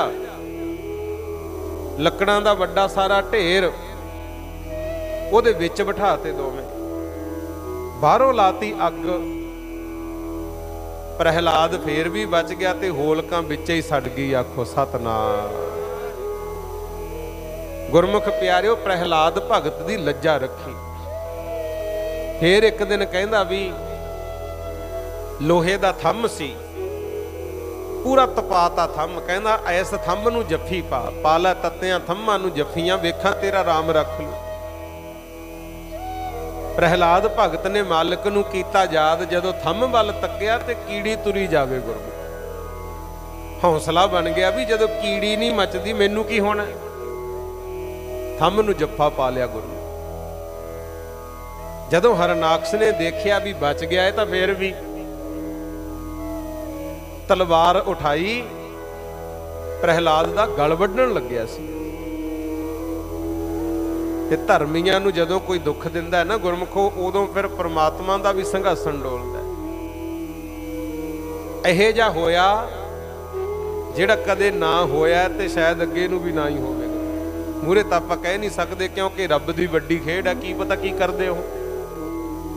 ਪਰ ਉੱਥੇ ਇਹੋ ਜਿਹਾ ਹੋਇਆ, ਕਹਿੰਦੇ ਲੋਹੇ ਦਾ ਥੰਮ ਪਾਟਿਆ, ਫਿਰ ਉਹਦੇ ਵਿੱਚੋਂ ਨਰਸਿੰਘ ਰੂਪ ਹੋ ਕੇ ਭਗਵਾਨ ਪ੍ਰਗਟ ਹੋਏ। ਗੁਰੂ ਅੱਧਾ ਸਰੀਰ ਮਨੁੱਖ ਦਾ ਹੈ, ਅੱਧਾ ਸਰੀਰ ਸ਼ੇਰ ਦਾ। ਗੁਰੂ ਫਿਰ ਦੇੜੀ ਦੇ ਵਿਚਾਲੇ ਬਹਿ ਗਏ। ਜਿਹੜੇ ਵਰ ਹਰਨਾਕਸ਼ ਨੂੰ ਮਿਲੇ ਸੀ ਫਿਰ ਸਾਰੇ ਪੂਰੇ ਕੀਤੇ। ਨਾ ਦਿਨੇ ਮਰਾਂ ਨਾ ਰਾਤ ਨੂੰ ਮਰਾਂ। ਸ਼ਾਮ ਦਾ ਟਾਈਮ ਹੈ, ਨਾ ਦਿਨੀ ਸੀ ਨਾ ਰਾਤ ਆਈ ਸੀ ਅਜੇ। ਉਹਨੇ ਕਿਹਾ ਸੀ ਨਾ ਅੰਦਰ ਮਰਾਂ ਨਾ ਬਾਹਰ ਮਰਾਂ। ਗੋਡਿਆਂ ਤੇ ਧਰ ਲਿਆ ਭਗਵਾਨ ਨੇ ਫਿਰ ਬਾਰ ਦੇ ਵਿਚਾਲੇ, ਨਾ ਅੰਦਰ ਨਾ ਬਾਹਰ। ਕਹਿੰਦਾ ਦੇਖ ਤੈਨੂੰ ਵਰ ਦਿੱਤਾ ਸੀ ਵੀ ਨਾ ਤੈਨੂੰ ਕੋਈ ਜਾਨਵਰ ਮਾਰ ਸਕੇ, ਨਾ ਮਨੁੱਖ ਮਾਰ ਸਕੇ, ਨਾ ਕੋਈ ਹਥਿਆਰ ਕੱਟੇ। ਦੇਖ ਮੈਂ ਕੌਣ ਆ। ਉਹ ਕਹਿੰਦਾ ਵੀ ਅੱਧਾ ਕ ਮਨੁੱਖ ਹੈ, ਅੱਧਾ ਸ਼ੇਰ ਹੈ। ਹਥਿਆਰ ਵੀ ਕੋਲੇ ਕੋਈ ਨਹੀਂ ਸੀ। ਫਿਰ ਨੌਂਦਰਾਂ ਨਾਲ ਪਾੜ ਕੇ ਹਰਨਾਕਸ਼ ਦਾ ਵਧ ਕੀਤਾ। ਆਖੋ ਸਤਨਾਮ। ਗੁਰੂ ਗ੍ਰੰਥ ਸਾਹਿਬ ਮਹਾਰਾਜ ਨੇ ਸਾਫ਼-ਸਾਫ਼ ਲਿਖਿਆ। ਗੁਰੂ ਇਹ ਹੈ ਰੱਬ ਦੀ ਭਗਤੀ ਕਰਨ ਦਾ ਫਲ।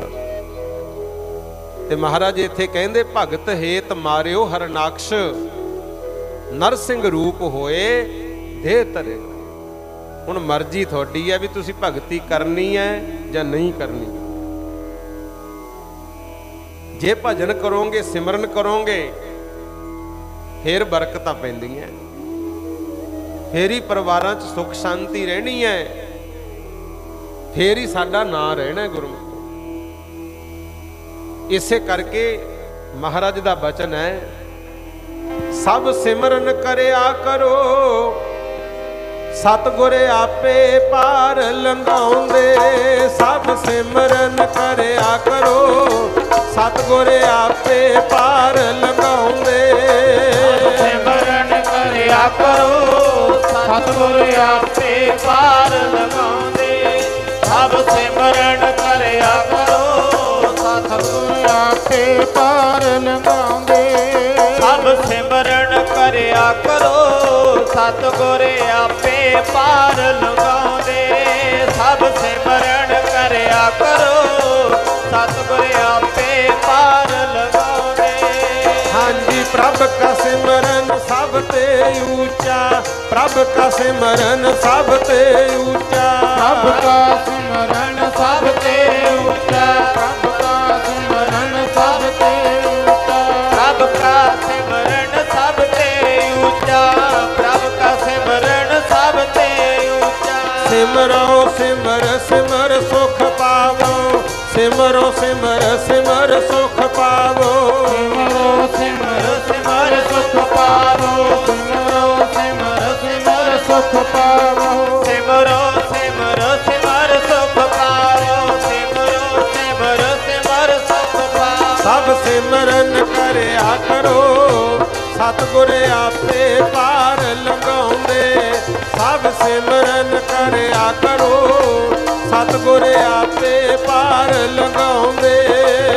ਸਿਮਰਨ ਕਰਿਆ ਕਰੋ, ਸਤਿਗੁਰ ਆਪੇ ਪਾਰ ਲਗਾਉਂਦੇ। ਸਭ ਸਿਮਰਨ ਕਰਿਆ ਕਰੋ, ਸਤਿਗੁਰ ਆਪੇ ਪਾਰ ਲਗਾਉਂਦੇ। ਸਭ ਸਿਮਰਨ ਕਰਿਆ ਕਰੋ, ਸਤਿਗੁਰ ਆਪੇ ਪਾਰ ਲਗਾਉਂਦੇ। ਸਭ ਸਿਮਰਨ ਕਰਿਆ ਕਰੋ, ਸਤਿਗੁਰ ਆਪੇ ਪਾਰ ਲਗਾਉਂਦੇ। ਕਿੰਨੀਆਂ ਉਦਾਹਰਨਾਂ ਮਹਾਰਾਜ ਨੇ ਦਿੱਤੀਆਂ। ਪਾਤਸ਼ਾਹ ਕਹਿੰਦੇ ਨੇ ਭਗਤ ਹੇਤ ਮਾਰਿਓ ਹਰਨਾਖਸ਼, ਨਰਸਿੰਘ ਰੂਪ ਹੋਏ ਦੇ ਤਰਿਓ। ਅੱਗੇ ਫੇਰ ਨਾਮਦੇਵ ਜੀ ਮਹਾਰਾਜ ਬਹੁਤ ਵੱਡੀ ਇੱਕ ਘਟਨਾ ਦੱਸ ਰਹੇ ਹਨ। ਨਾਮਾ ਕਹਿ ਭਗਤ ਬਸ ਕੇਸਵ, ਅਜਹੂੰ ਬਲ ਕੇ ਦੁਆਰ ਖਰੋ। ਅਜਹੂੰ ਬਲ ਕੇ ਦੁਆਰ ਖਰੋ। ਬਹੁਤ ਵੱਡੀ ਉਦਾਹਰਣ ਦੇਤੀ। ਨਾਮਦੇਵ ਜੀ ਮਹਾਰਾਜ ਕਹਿੰਦੇ ਪਰਮਾਤਮਾ ਭਗਤਾਂ ਦੇ ਵੱਸ ਹੈ।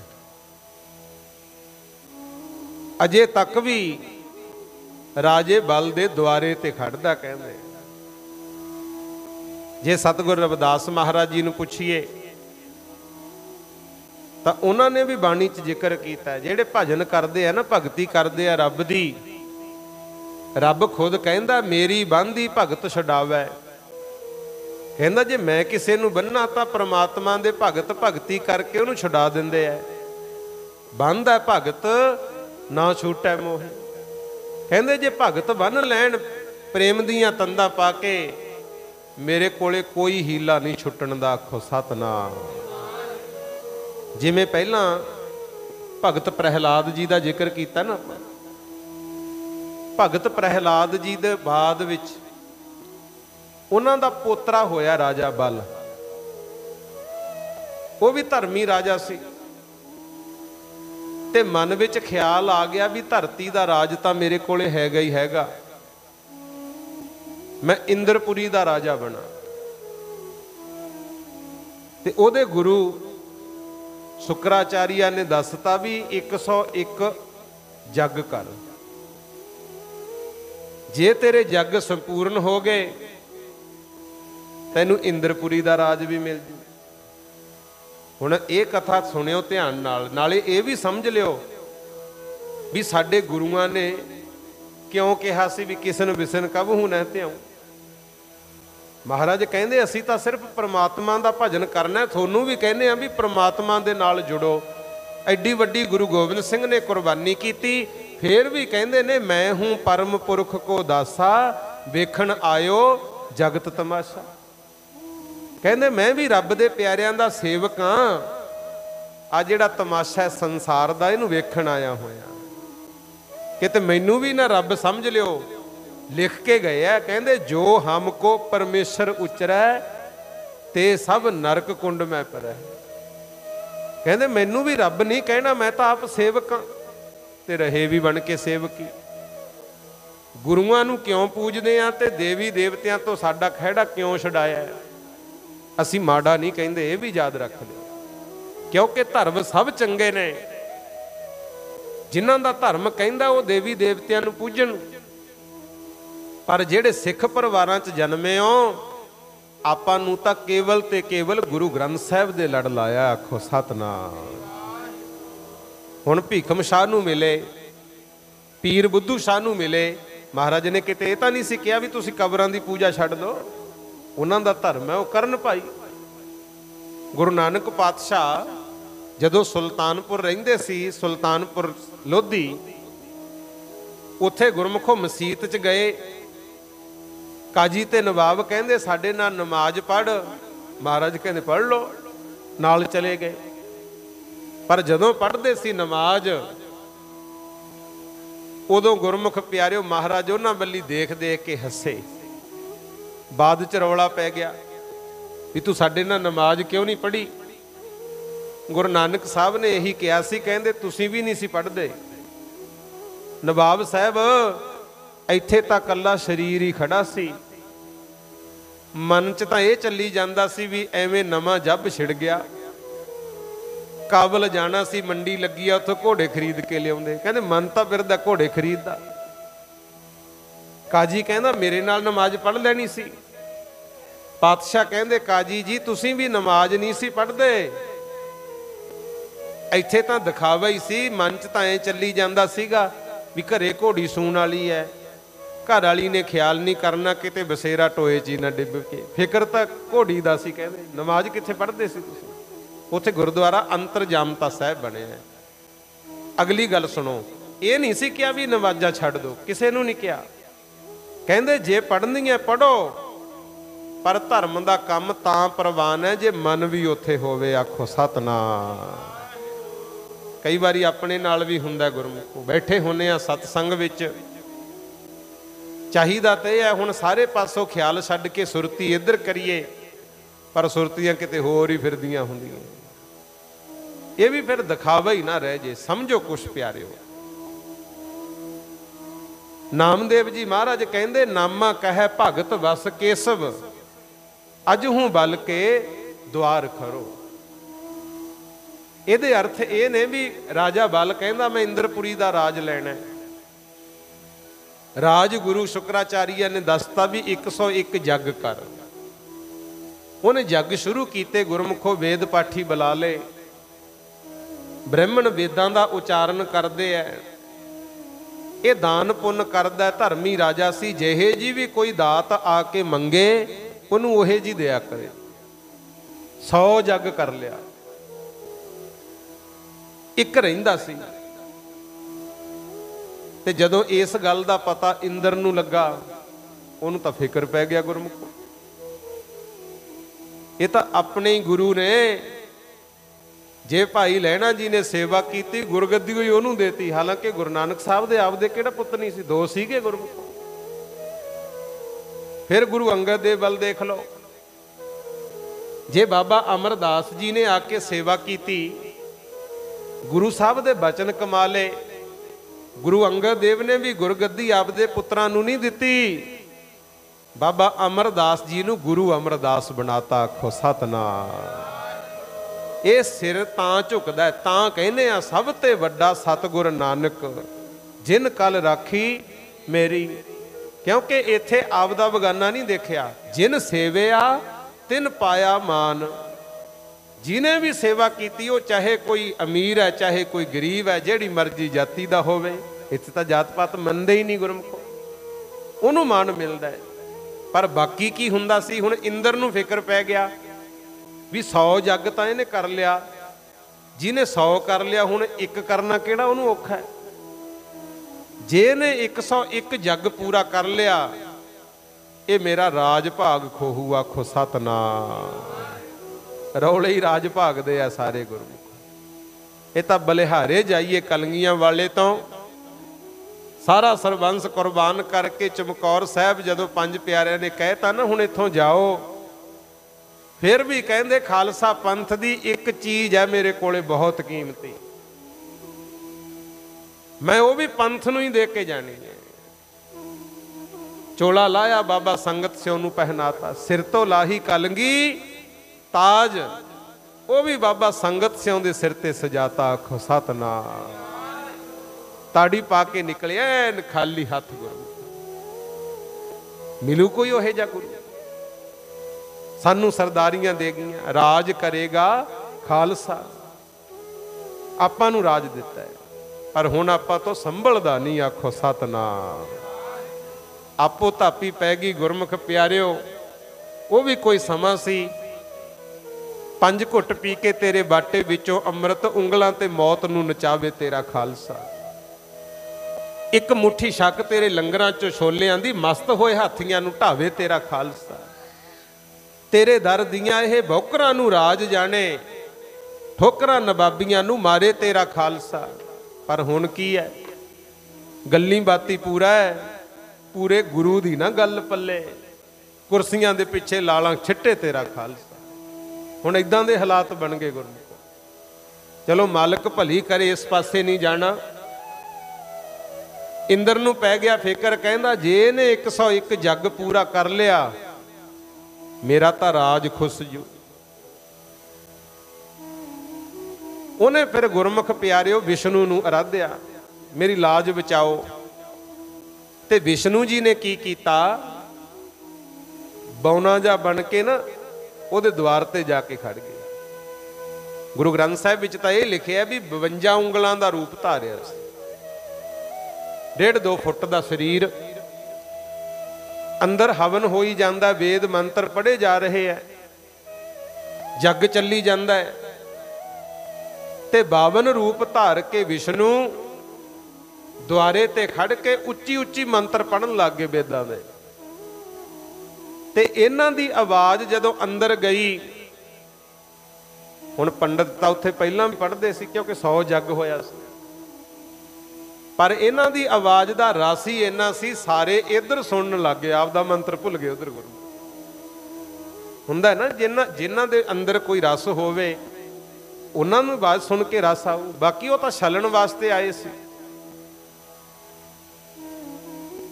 ਤੇ ਜਦੋਂ ਰਾਜੇ ਬਲ ਦੇ ਕੰਨਾਂ 'ਚ ਪਈ ਆਵਾਜ਼, ਕਹਿੰਦਾ ਉਦੋਂ ਦੇ ਮੰਤਰ ਆਪਾਂ ਸੁਣਦੇ ਆਂ, ਆਹ ਆਵਾਜ਼ ਕਿੱਧਰੋਂ ਆਉਂਦੀ ਹੈ? ਤਾਂ ਬਹੁਤ ਚੰਗੀ ਹੈ। ਪਤਾ ਕੀਤਾ ਵੀ ਬਾਰ 'ਚ ਵੀ ਇੱਕ ਪੰਡਤ ਖੜਾ, ਬ੍ਰਾਹਮਣ, ਉਹਨੂੰ ਬੁਲਾਓ ਅੰਦਰ, ਦੱਸੋ ਕੀ ਚਾਹੀਦਾ। ਜਦੋਂ ਉਹਨੂੰ ਬੁਲਾਇਆ ਗਿਆ ਗੁਰਮੁਖੋ, ਰਾਜੇ ਬਲ ਨੇ ਪੁੱਛਿਆ, ਪੰਡਤ ਜੀ ਤੁਸੀਂ ਬਹੁਤ ਸੋਹਣੇ ਵੇਦਾਂ ਦੇ ਮੰਤਰ ਪੜ੍ਹੇ, ਇੱਥੇ ਮੈਨੂੰ ਸੁਣਾਓ। ਉਹਨੇ ਬਹੁਤ ਮੰਤਰ ਸੁਣਾਏ। ਰਾਜਾ ਬਲ ਕਹਿੰਦਾ ਵੀ ਤੁਸੀਂ ਮੈਨੂੰ ਮੰਤਰ ਸੁਣਾਏ ਆ, ਦੱਸੋ ਚਾਹੀਦਾ ਕੀ ਹੈ। ਉੱਥੇ ਕਹਿੰਦੇ ਕੁਛ ਨਹੀਂ ਚਾਹੀਦਾ। ਕਹਿੰਦਾ ਮੈਂ ਰਾਜਾ ਬਲ ਹਾਂ, ਮੇਰੇ ਦਰ ਤੋਂ ਕੋਈ ਖਾਲੀ ਨਾ ਜਾਵੇ। ਜਦੋਂ ਇੰਨੀ ਗੱਲ ਕਹੀ ਤੇ ਗੁਰੂ ਸ਼ੁਕਰਾਚਾਰੀਆ ਨੇ ਸਮਝਾਇਆ ਸੀ ਵੀ ਰਾਜਾ ਬਲ, ਇਹ ਜਿਹੜਾ 52 ਉਂਗਲਾਂ ਦਾ ਫਿਰਦਾ ਨਾ ਬ੍ਰਾਹਮਣ, ਇਹ ਮੈਨੂੰ ਸਹੀ ਨਹੀਂ ਲੱਗਦੀ ਗੱਲ। ਤੁਸੀਂ ਰਾਜੇ ਮਹਾਰਾਜੇ ਹੋ, ਗਿਆਨਵਾਨ ਹੋ, ਕੁਛ ਸਮਝੋ। ਕਾਦੀ ਹਉਮੈ ਹੈ? ਰਾਜਾ ਬਲ ਕਹਿੰਦਾ ਹਉਮੈ ਕਾਦੀ ਹੈ? ਬ੍ਰਾਹਮਣ ਹੈ, ਜੇ ਬੌਨਾ ਤਾਂ ਕੀ ਹੋਇਆ? ਕੁਛ ਨਾ ਕੁਛ ਤਾਂ ਦੇਵਾਂਗੇ ਹੀ, ਉਦੋਂ ਦਾ ਜੱਗ ਚੱਲੀ ਜਾਂਦਾ, ਆਪਾਂ ਨੂੰ ਕਿਹੜਾ ਫਰਕ ਪੈਂਦਾ? ਕੁਛ ਮੰਗ। ਤਾਂ 52 ਰੂਪ ਦੇ ਵਿੱਚ, ਬ੍ਰਾਹਮਣ ਰੂਪ ਵਿੱਚ ਵਿਸ਼ਨੂੰ ਨੇ ਪਤਾ ਕੀ ਮੰਗਿਆ? ਕਹਿੰਦਾ ਐਂ ਕਰ, ਫਿਰ ਮੈਨੂੰ 2.5 ਕਰਮਾ ਧਰਤੀ ਚਾਹੀਦੀ। ਰਾਜਾ ਬਲ ਹੱਸ ਪਿਆ ਗੁਰਮੁਖੋ। ਕਈ ਵਾਰੀ ਧਾਰਮਿਕ ਹਉਮੈ ਵੀ ਹੋ ਜਾਂਦੀ ਹੈ, ਪਤਾ ਹੀ ਨਹੀਂ ਲੱਗਦਾ। ਰਾਜਾ ਬਲ ਹੱਸ ਪਿਆ, ਕਹਿੰਦਾ ਲੈ ਕੋਈ ਰਾਜ ਭਾਜ ਮੰਗਦਾ, 200-400 ਕਿੱਲਾ ਮੰਗਦਾ, ਤੈਨੂੰ ਜਾਇਦਾਦ ਦਿੰਦੇ। 2.5 ਕਰਮਾ ਧਰਤੀ, ਨਿੱਕਾ ਜਿਹਾ ਤਾਂ ਤੂੰ ਹੈਗਾ, 2.5 ਕਰਮਾਂ 'ਚ ਕੀ ਆਊਗਾ? ਕੀ ਕਰੇਗਾ 2.5 ਕਰਮਾ ਧਰਤੀ ਦਾ?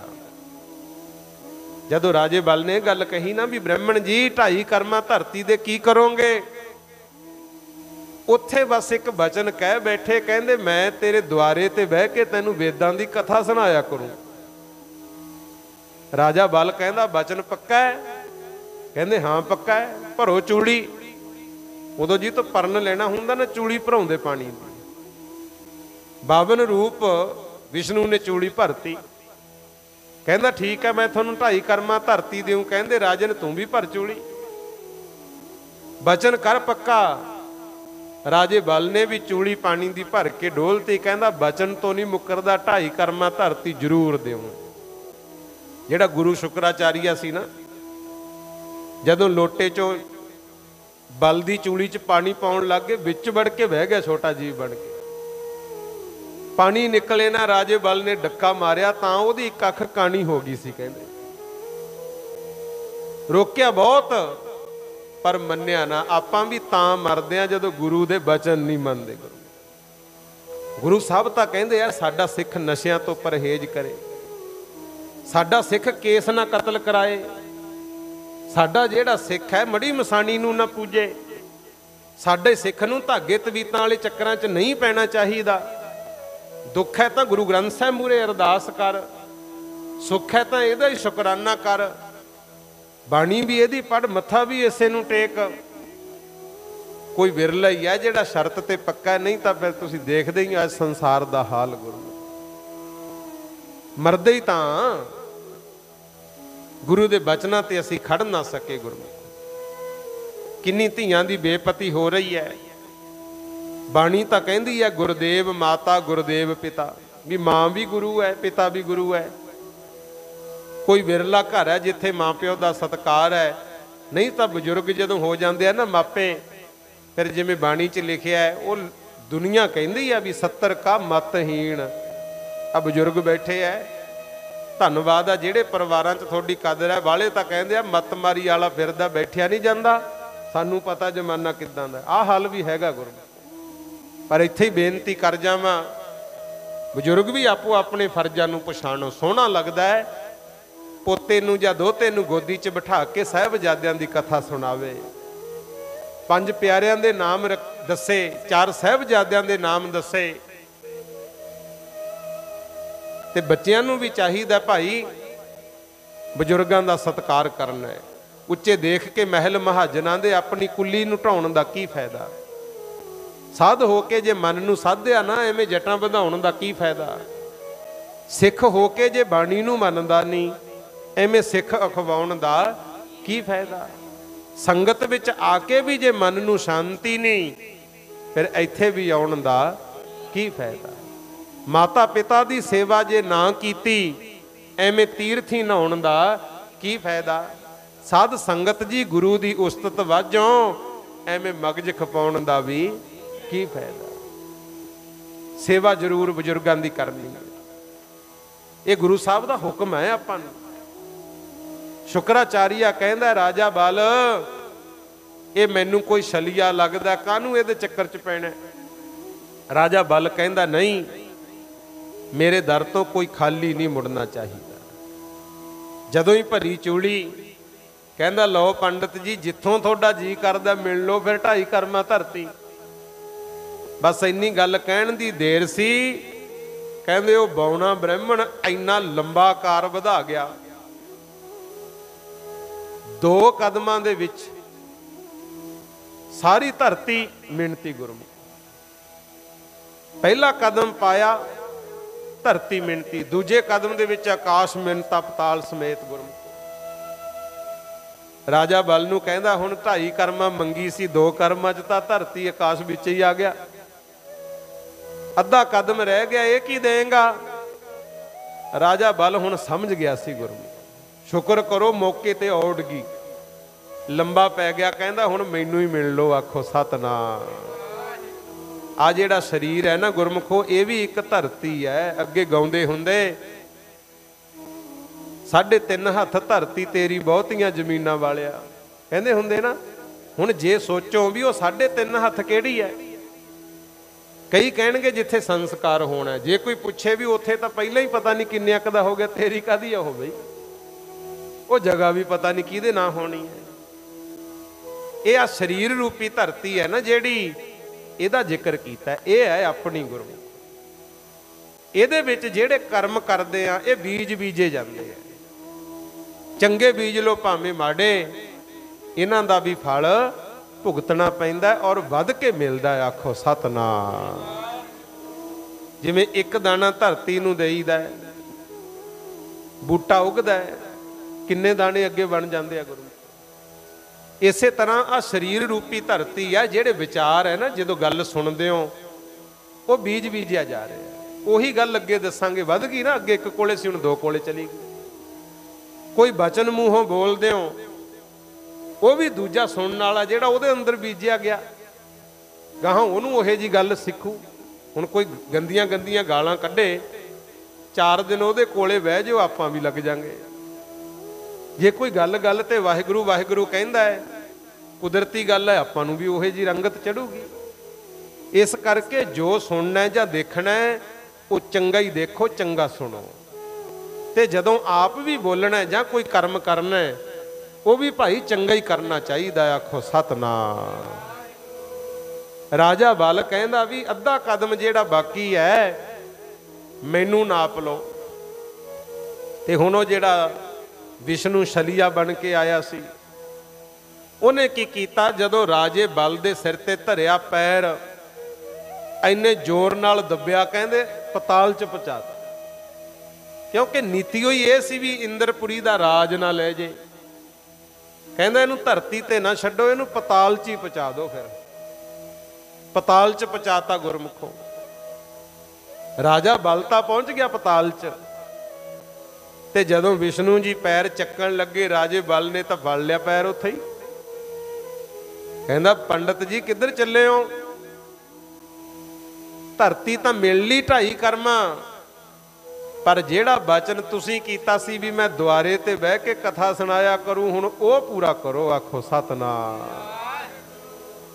ਇਹ ਹੈ ਪ੍ਰੇਮ ਦੀ ਗੱਲ। ਗੁਰੂ ਮੇਰੀ ਬੰਦੀ ਭਗਤ ਛਡਾਵੈ, ਬੰਦ ਹੈ ਭਗਤ ਨਾ ਛੂਟੈ ਮੋਹੇ।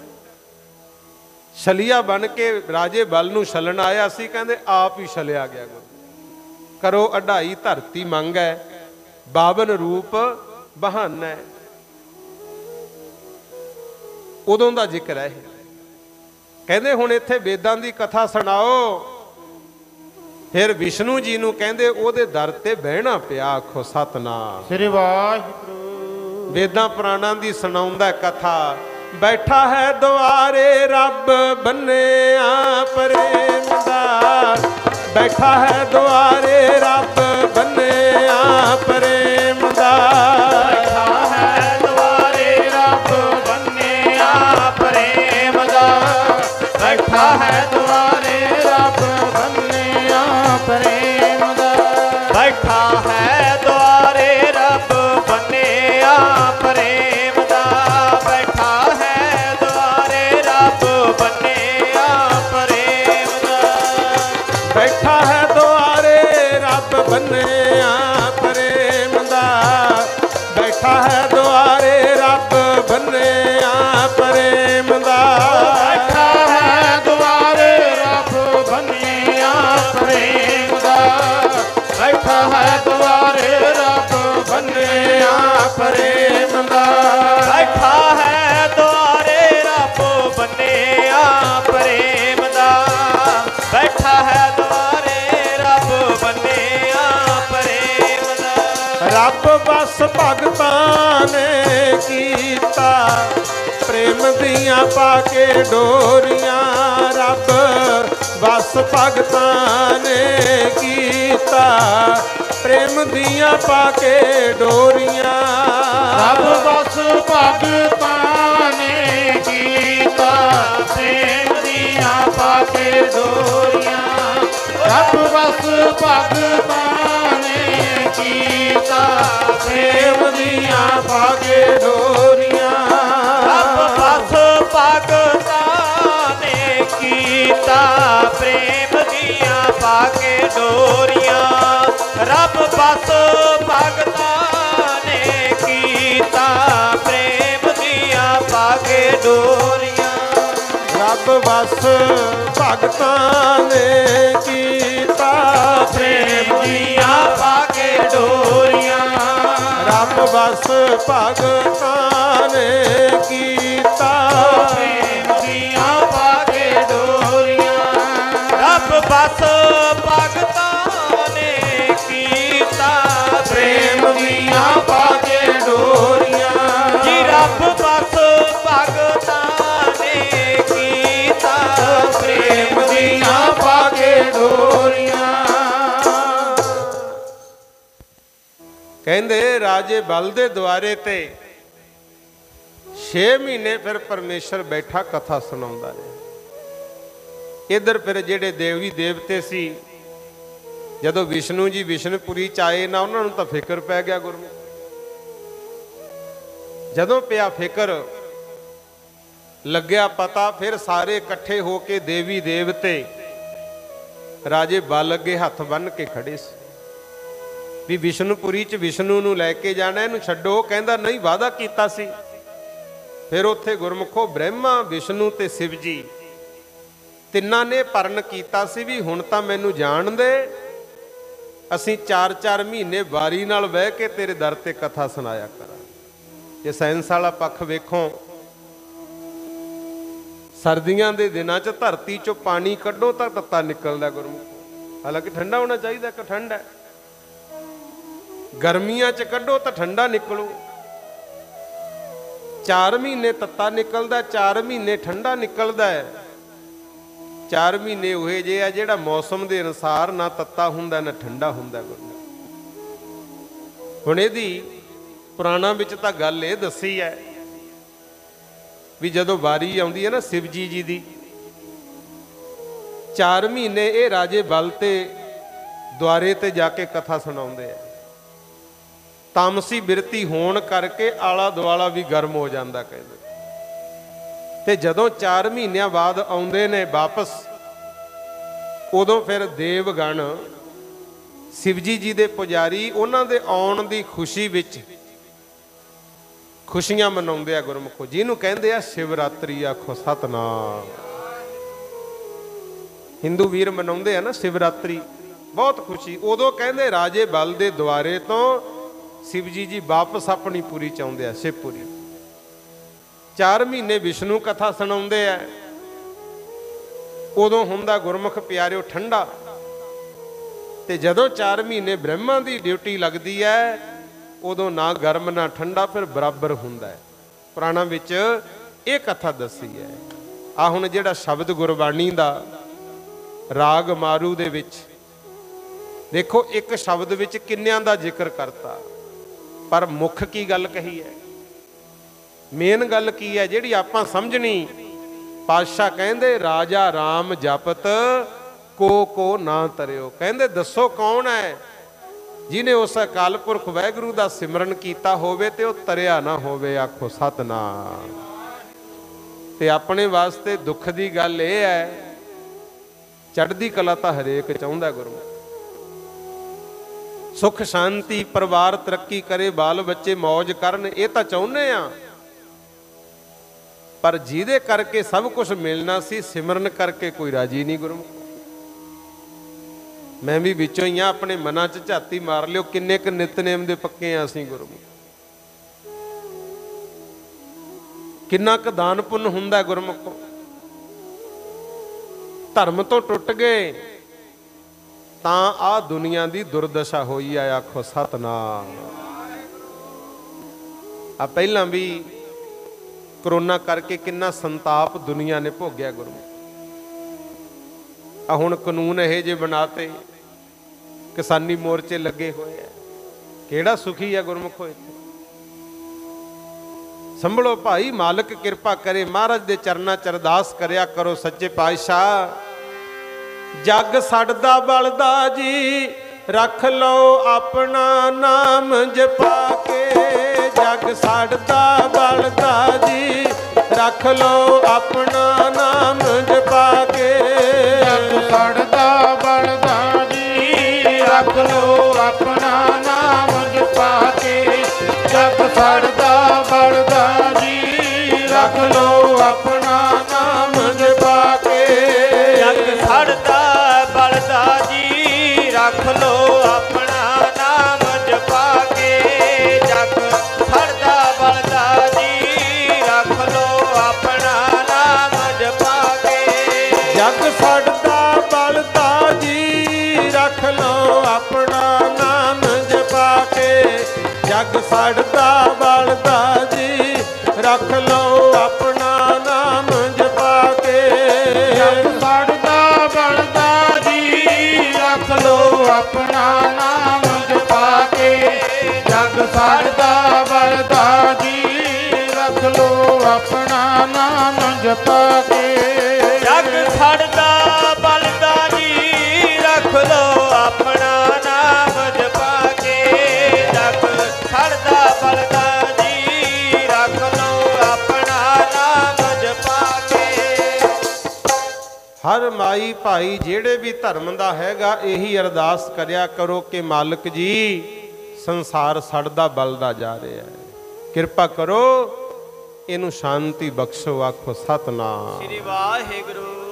ਆਓ ਇਹ ਤਾਂ ਚੱਲੀ ਸੀ ਭਾਈ ਸ਼ਬਦ ਦੀ ਵਿਚਾਰ। ਜੇ ਤੁਸੀਂ ਵੀ ਪੜ੍ਹਨਾ ਹੋਵੇ 1105 ਅੰਗ ਤੇ ਗੁਰੂ ਗ੍ਰੰਥ ਸਾਹਿਬ ਵਿੱਚ ਇਹ ਸ਼ਬਦ ਲਿਖਿਆ ਹੋਇਆ। ਗੁਰੂ ਨਾਮ ਜਪਣ ਵਾਲਿਆਂ ਦੀ ਮਹਿਮਾ ਦੱਸੀ ਤਾਂ ਹੈ ਵੀ ਆਪਾਂ ਵੀ ਜਪੀਏ, ਕਿਉਂਕਿ ਜੇ ਕੋਈ ਕੰਪਨੀ ਚੀਜ਼ ਬਣਾਉਂਦੀ ਹੈ ਉਹਦੇ ਗੁਣ ਦੱਸੂ ਤਾਂ ਹੀ ਦੁਨੀਆ ਖਰੀਦੂ। ਆਪਣਾ ਕੰਮ ਉਲਟ ਹੋ ਗਿਆ ਗੁਰੂ। ਪ੍ਰੋਗਰਾਮ ਹੁੰਦੇ ਆ ਗੁਰੂ ਘਰ ਦੇ ਸਮਾਗਮ ਵੀ, ਗੁਰਮਤਿ ਦਾ ਪ੍ਰਚਾਰ, ਤੇ ਖਿਮਾ ਕਰਿਓ ਕਈ ਡੇਢ ਘੰਟਾ ਤਾਂ ਦੂਜਿਆਂ ਦੀ ਨਿੰਦਿਆ ਤੇ ਹੀ ਲਾ ਦਿੰਦੇ ਆ, ਫਲਾਣਾ ਇਦਾਂ ਦਾ, ਫਲਾਣਾ ਇਦਾਂ ਦਾ। ਇਹ ਕੰਮ ਵਾਸਤੇ ਮਹਾਰਾਜ ਨੇ ਸਾਨੂੰ ਪ੍ਰਚਾਰਕ ਥੋੜੀ ਬਣਾਇਆ। ਮਹਾਰਾਜ ਤਾਂ ਕਹਿੰਦੇ ਸਾਂਝ ਕਰੀਜੈ ਗੁਣ ਹੈ ਕੇਰੀ, ਛੋੜ ਅਵਗੁਣ ਚੱਲੀਐ। ਔਗਣਾਂ ਚ ਕਾਹਦਾ ਵਾਧਾ ਕਰਨਾ, ਛੱਡ ਦੇ ਜੇ ਕੋਈ ਔਗਣ ਦੇਖੇ। ਹਾਂ, ਜਿੱਥੇ ਕਿਤੇ ਗੁਣ ਹੈਗਾ ਉਹ ਗੁਣ ਲੈ ਲਿਆ ਕਰ। ਤੇ ਗੁਣ ਮਹਾਰਾਜ ਨੇ ਕੁੱਤੇ ਚੋਂ ਵੀ ਦੇਖ ਕੇ ਦੱਸਿਆ ਸਾਨੂੰ। ਆ ਭੋਗ ਦੇ ਸ਼ਲੋਕ ਪੜ੍ਹੇ ਗ੍ਰੰਥੀ ਸਿੰਘਾਂ ਨੇ ਬੜੇ ਪ੍ਰੇਮ ਨਾਲ ਲਿਖਿਆ ਨਾ। ਬਚਨ ਆਇਆ ਸੀ ਸੁਆਮੀ ਕੋ ਗ੍ਰਹਿ ਜਿਉ ਸਦਾ, ਸਵਾਨ ਤਜਤ ਨਹੀਂ ਨਿਤ। ਸਵਾਨ ਸੰਸਕ੍ਰਿਤ ਵਿੱਚ ਕੁੱਤੇ ਨੂੰ ਆਖਿਆ ਜਾਂਦਾ, ਅੰਗਰੇਜ਼ੀ ਵਾਲੇ ਡੌਗ ਕਹਿ ਦਿੰਦੇ। ਮਹਾਰਾਜ ਕਹਿੰਦੇ ਜਿਵੇਂ ਕੁੱਤਾ ਹੈ ਨਾ, ਕੁੱਤੇ ਵੱਲ ਦੇਖ। ਜੇ ਮਾਲਕ ਦਾ ਪਾਲਤੂ ਕੁੱਤਾ ਰੱਖਿਆ ਹੋਵੇ, ਉਹਨੂੰ ਚਾਹੇ ਇੱਕ ਰੋਟੀ ਪਾਵੇ ਦੋ ਪਾਵੇ, ਉਹ ਫੇਰ ਵੀ ਮਾਲਕ ਦਾ ਦਰ ਨਹੀਂ ਛੱਡਦਾ। ਗੁਰੂ ਸੁਆਮੀ ਕੋ ਗ੍ਰਹਿ ਜਿਉ ਸਦਾ, ਸਵਾਨ ਤਜਤ ਨਹੀਂ ਨਿਤ। ਇੱਕ ਹੋਰ ਵੀ ਗੁਣ ਹੈਗਾ, ਜਿਹੜੇ ਤਾਂ ਫਿਰਦੇ ਆ ਅਵਾਰਾ ਕੁੱਤੇ, ਉਹਨਾਂ ਦੀ ਤਾਂ ਮੈਂ ਗੱਲ ਨਹੀਂ ਕਰਦਾ। ਜਿਹੜਾ ਪਾਲਤੂ ਰੱਖਿਆ ਹੋਵੇ ਨਾ ਤੁਹਾਡਾ, ਕਿਤੇ ਸੋਟੀ ਲੈ ਕੇ ਉਹਨੂੰ ਕੁੱਟਣ ਲੱਗ ਜਿਓ, ਉਹ ਮਾਲਕ ਨੂੰ ਵੱਢਦਾ ਨਹੀਂ, ਮਾਲਕ ਦੇ ਪੈਰਾਂ 'ਚ ਹੀ ਡਿੱਗਦਾ। ਆਖੋ ਸਤਨਾਮ। ਮਹਾਰਾਜ ਕਹਿੰਦੇ ਉਸੇ ਤੋਂ ਹੀ ਗੁਣ ਲੈ ਲਾ। ਸੁਆਮੀ ਕੋ ਗ੍ਰਹਿ ਜਿਉ ਸਦਾ, ਸਵਾਨ ਤਜਤ ਨਹੀਂ ਨਿਤ। ਨਾਨਕ ਇਹ ਵਿਦ ਹਰ ਭਜੋ, ਐਸ ਢੰਗ ਨਾਲ ਜਪਿਆ ਕਰ ਰੱਬ ਦਾ ਨਾਮ। ਇੱਕ ਮਨ ਹੋਏ ਇੱਕ ਚਿੱਤ, ਇੱਕ ਮਨ ਇੱਕ ਚਿੱਤ ਹੋ ਕੇ ਪਰਮਾਤਮਾ ਦਾ ਭਜਨ ਕਰਿਆ ਕਰ। ਤੇ ਜੇ ਭਜਨ ਕਰੇਗਾ, ਸੇਵਾ ਕਰੇਗਾ, ਕਈ ਵਾਰੀ ਗਲਤੀ ਵੀ ਹੋ ਸਕਦੀ ਹੈ। ਤੇ ਆਪਣਾ ਗੁਰੂ ਐਡਾ ਮਹਾਨ ਹੈ, ਇਹ ਤੇਰਾ ਭਲਾ ਜ਼ਰੂਰ ਕਰੂ। ਆਖੋ ਸਤਨਾਮ। ਲਓ ਹੁਣ ਗੁਰ ਇਤਿਹਾਸ ਵਿੱਚੋਂ ਮੈਂ ਆਪ ਜੀ ਦੇ ਨਾਲ ਇੱਕ ਵਿਚਾਰ ਸਾਂਝਾ ਕਰਨ ਲੱਗਾ, ਕਿਉਂਕਿ ਆ ਦਿਨ ਗੁਰੂ ਗੋਬਿੰਦ ਸਿੰਘ ਮਹਾਰਾਜ ਦੇ ਚੱਲ ਰਹੇ। ਜਿਹੜੀ ਆਪਾਂ ਅਰਦਾਸ ਕਰਦੇ ਆ ਨਾ, ਇਹਨੂੰ ਸਮਝ ਲਿਓ ਵੀ ਇਹਦਾ ਫਲ ਕੀ ਮਿਲਦਾ ਹੈ। ਧੰਨ ਗੁਰੂ ਗੋਬਿੰਦ ਸਿੰਘ ਮਹਾਰਾਜ ਅਨੰਦਪੁਰ ਸਾਹਿਬ ਵਿੱਚ ਸੰਗਤਾਂ ਨੂੰ ਤਾਰਦੇ। ਉੱਥੇ ਇੱਕ ਨਾ ਗੁਰਮੁਖੋ ਖੇਡਾਂ ਪਾਉਣ ਵਾਲਾ ਮਦਾਰੀ ਆ। ਉਹ ਆ ਕੇ ਕਹਿੰਦਾ, ਪਾਤਸ਼ਾਹ ਜੇ ਤੁਹਾਡਾ ਹੁਕਮ ਹੋਵੇ, ਮੇਰੇ ਕੋਲੇ ਰਿਛ ਹੈ ਤੇ ਮੈਂ ਇਹਦਾ ਖੇਡਾ ਦਿਖਾ ਦਿਆਂ। ਮਹਾਰਾਜ ਕਹਿੰਦੇ ਠੀਕ ਹੈ ਭਾਈ, ਦਿਖਾ ਲਾ, ਅਸੀਂ ਵੀ ਦੇਖਾਂਗੇ। ਬਾਹਰ ਖੁੱਲੀ ਜਗ੍ਹਾ ਤੇ ਗੁਰੂ ਸਾਹਿਬ ਦਾ ਆਸਣ ਲਾਤਾ। ਗੁਰੂ ਜਿੰਨੀ ਸੰਗਤ ਸੀ ਆਲੇ ਦੁਆਲੇ ਬਹਿ ਗਈ ਸਾਰੀ। ਤੇ ਜਿਹੜਾ ਮਦਾਰੀ ਸੀ ਉਹਨੇ ਡੁਗਡੁਗੀ ਵਜਾਈ। ਰਿਛ ਦੀ ਜਿਹੜੀ ਰੱਸੀ ਪਾਈ ਸੀ ਗਲ 'ਚ ਥੋੜੀ ਜਿਹੀ ਢਿੱਲੀ ਛੱਡੀ ਤੇ ਉਹ ਤਾਂ ਨੱਚਣ ਲੱਗ ਗਿਆ। ਗੁਰੂ ਇੱਕ ਪਾਸੇ ਮਾਈਆਂ, ਇੱਕ ਪਾਸੇ ਭਾਈ ਖੜੇ ਤਮਾਸ਼ਾ ਵੇਖਦੇ ਆ। ਰਿਛ ਨੱਚਦਾ ਨੱਚਦਾ ਆਇਆ। ਜਦੋਂ ਮੇਰੇ ਕਲੰਗੀਆਂ ਵਾਲੇ ਪਾਤਸ਼ਾਹ ਦੇ ਆਸਣ ਮੂਹਰੇ ਆਇਆ ਤੇ ਲੰਬਾ ਪੈ ਕੇ ਮੱਥਾ ਟੇਕਿਆ। ਮੱਥਾ ਟੇਕ ਕੇ ਮਹਾਰਾਜ ਵੱਲ ਏਦਾਂ ਤੱਕਿਆ, ਫੇਰ ਉੱਠ ਕੇ ਨੱਚਣ ਲੱਗ ਗਿਆ। ਸਾਰੀ ਸੰਗਤ ਹੱਸੀ ਉੱਚੀ ਉੱਚੀ। ਤੇ ਇੱਕ ਸੇਵਕ ਜਿਹਦਾ ਨਾਮ ਭਾਈ ਕੀਰਤੀਆ ਦੱਸਿਆ, ਉਹ ਗੁਰੂ ਮਹਾਰਾਜ ਨੂੰ ਚੌਰ ਕਰਦਾ ਸੀ। ਗੁਰੂ ਉਹ ਵੀ ਹੱਸ ਪਿਆ। ਮੇਰੇ ਸਤਿਗੁਰੂ ਦੇ ਵੱਲੀ ਤੱਕ ਕੇ ਕਹਿੰਦੇ, ਕੀਰਤੀਆ ਤੂੰ ਨਾ ਹੱਸ ਭਾਈ, ਤੇਰਾ ਹੱਸਣਾ ਠੀਕ ਨਹੀਂ ਹੈ। ਕਹਿੰਦੇ ਹੁਣ ਇਹ ਕਥਾ ਨੂੰ ਧਿਆਨ ਨਾਲ ਸਮਝ ਲਿਓ। ਕਈ ਵਾਰੀ ਆਪਾਂ ਵੀ ਕਹਿੰਦੇ ਆ ਵੀ ਅਸੀਂ ਤਾਂ ਗੁਰੂ ਘਰ ਦੇ ਸੇਵਕ ਹਾਂ। ਕੋਈ ਗ੍ਰੰਥੀ ਸਿੰਘ ਹੈ, ਚਾਹੇ ਕੋਈ ਕੀਰਤਨੀਆ, ਅਸੀਂ ਵੀ ਵਿੱਚ ਹੀ ਆ ਗੁਰਮੁਖੋ। ਭਲਾ ਤਾਂ ਹੋਊਗਾ ਜੇ ਗੁਰੂ ਦੇ ਬਚਨਾਂ ਤੇ ਪਹਿਰਾ ਦਿਆਂਗੇ। ਸਤਿਗੁਰ ਕਹਿੰਦੇ, ਕੀਰਤੀਆ ਤੂੰ ਨਾ ਹੱਸ। ਇਹ ਚੁੱਪ ਕਰ ਗਿਆ। ਰਿਛ ਫੇਰ ਨੱਚਦਾ ਨੱਚਦਾ ਆਇਆ, ਦੇ ਕੇ ਮਾਈਆਂ ਵੱਲੀ ਭਾਈਆਂ ਵੱਲੀ ਗੇੜਾ। ਗੁਰੂ ਮਹਾਰਾਜ ਦੇ ਮੂਹਰੋਂ ਜਦੋਂ ਲੰਘਣ ਲੱਗਿਆ ਨਾ, ਨੱਚਦੇ ਨੱਚਦੇ ਨੇ ਫੇਰ ਲੰਬਾ ਪੈ ਕੇ ਮਹਾਰਾਜ ਵੱਲ ਮੱਥਾ ਟੇਕਿਆ। ਰਿਛ ਦੇ ਨੇਤਰਾਂ 'ਚ ਨੀਰ ਜਲ ਤੇ ਮਹਾਰਾਜ ਵੱਲ ਐ ਤੱਕੀ ਗਿਆ ਕਿੰਨਾ ਸਮਾਂ। ਮਹਾਰਾਜ ਨੇ ਵੀ ਉਸੇ ਤੇ ਨਿਗਾਹ ਟਿਕਾ ਲਈ। ਮਦਾਰੀ ਨੇ ਡੁਗਡੁਗੀ ਵਜਾਈ, ਰੱਸੀ ਖਿੱਚੀ, ਦੁਬਾਰੇ ਨੱਚਣ ਲਾਤਾ। सारी संगत हसी। वो चौर साहब करन वाला फेर हस पिया गुरमुख। पातशाह कहंदे कीर्तिया तैनू कहा ना भाई तू ना हस। ये चुप कर गया, बाकी सारे हसी गए। तीजी वारी फेर रिछ उवें नचदा नचदा आया, भाइयां वल्लों हुंदा माइयां वल्लों हुंदा। जदों महाराज मूहरे गया फिर लंबा पै के मत्था टेकिया, गुरु जी दे नेड़े पहुंच गया। बिल्कुल अखां चों रिछ दे पानी किरिया गुरमुख। सतगुर ने भी बड़े गौर नाल उहनूं तक्किया। मदारी डुग डुगी वजावे रस्सी खिंचे, पर ऐतकी रिछ मसां नचण लग्या। जदों उठ के नचण लग गया सारे हस पे। वो चौर करन वाला फिर हस पिया। पातशाह कहंदे कीर्तिया मैं तैनू कहा ना तू ना हस।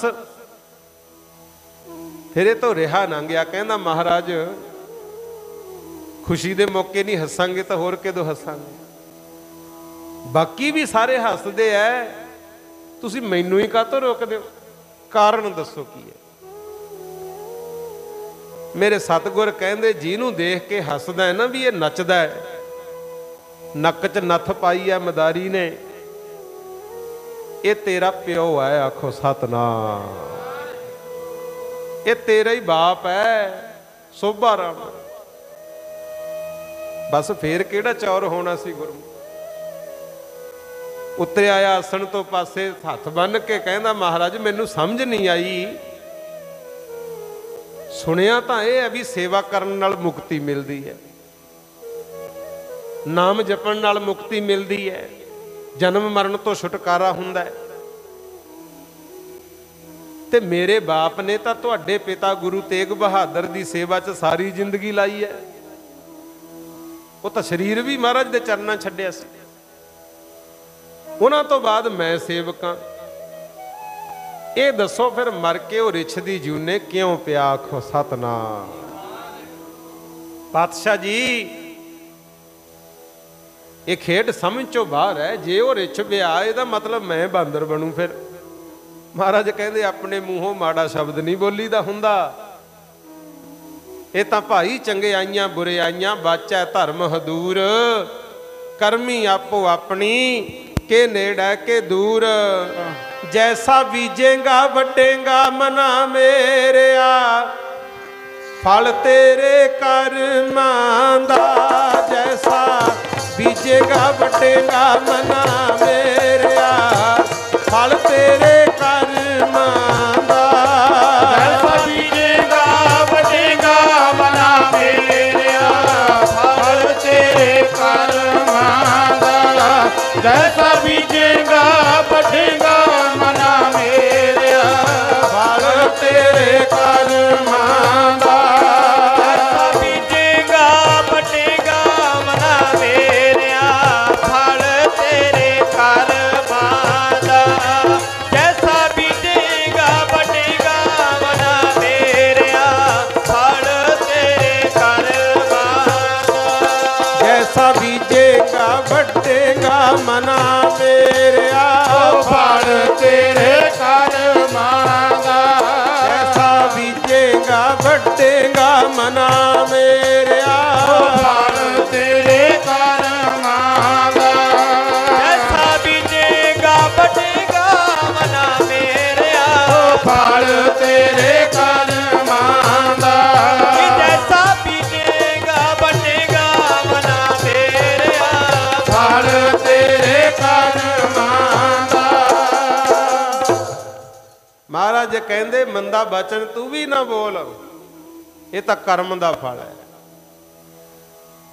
मदारी भी ठठंबर जे गया भी आ की गल बन गई। रिछ भी बह गया। फिर इन्हें बेनती की चौर साहब फेरन वाले ने, महाराज मैनू दसो ये क्यों होया सब कुछ?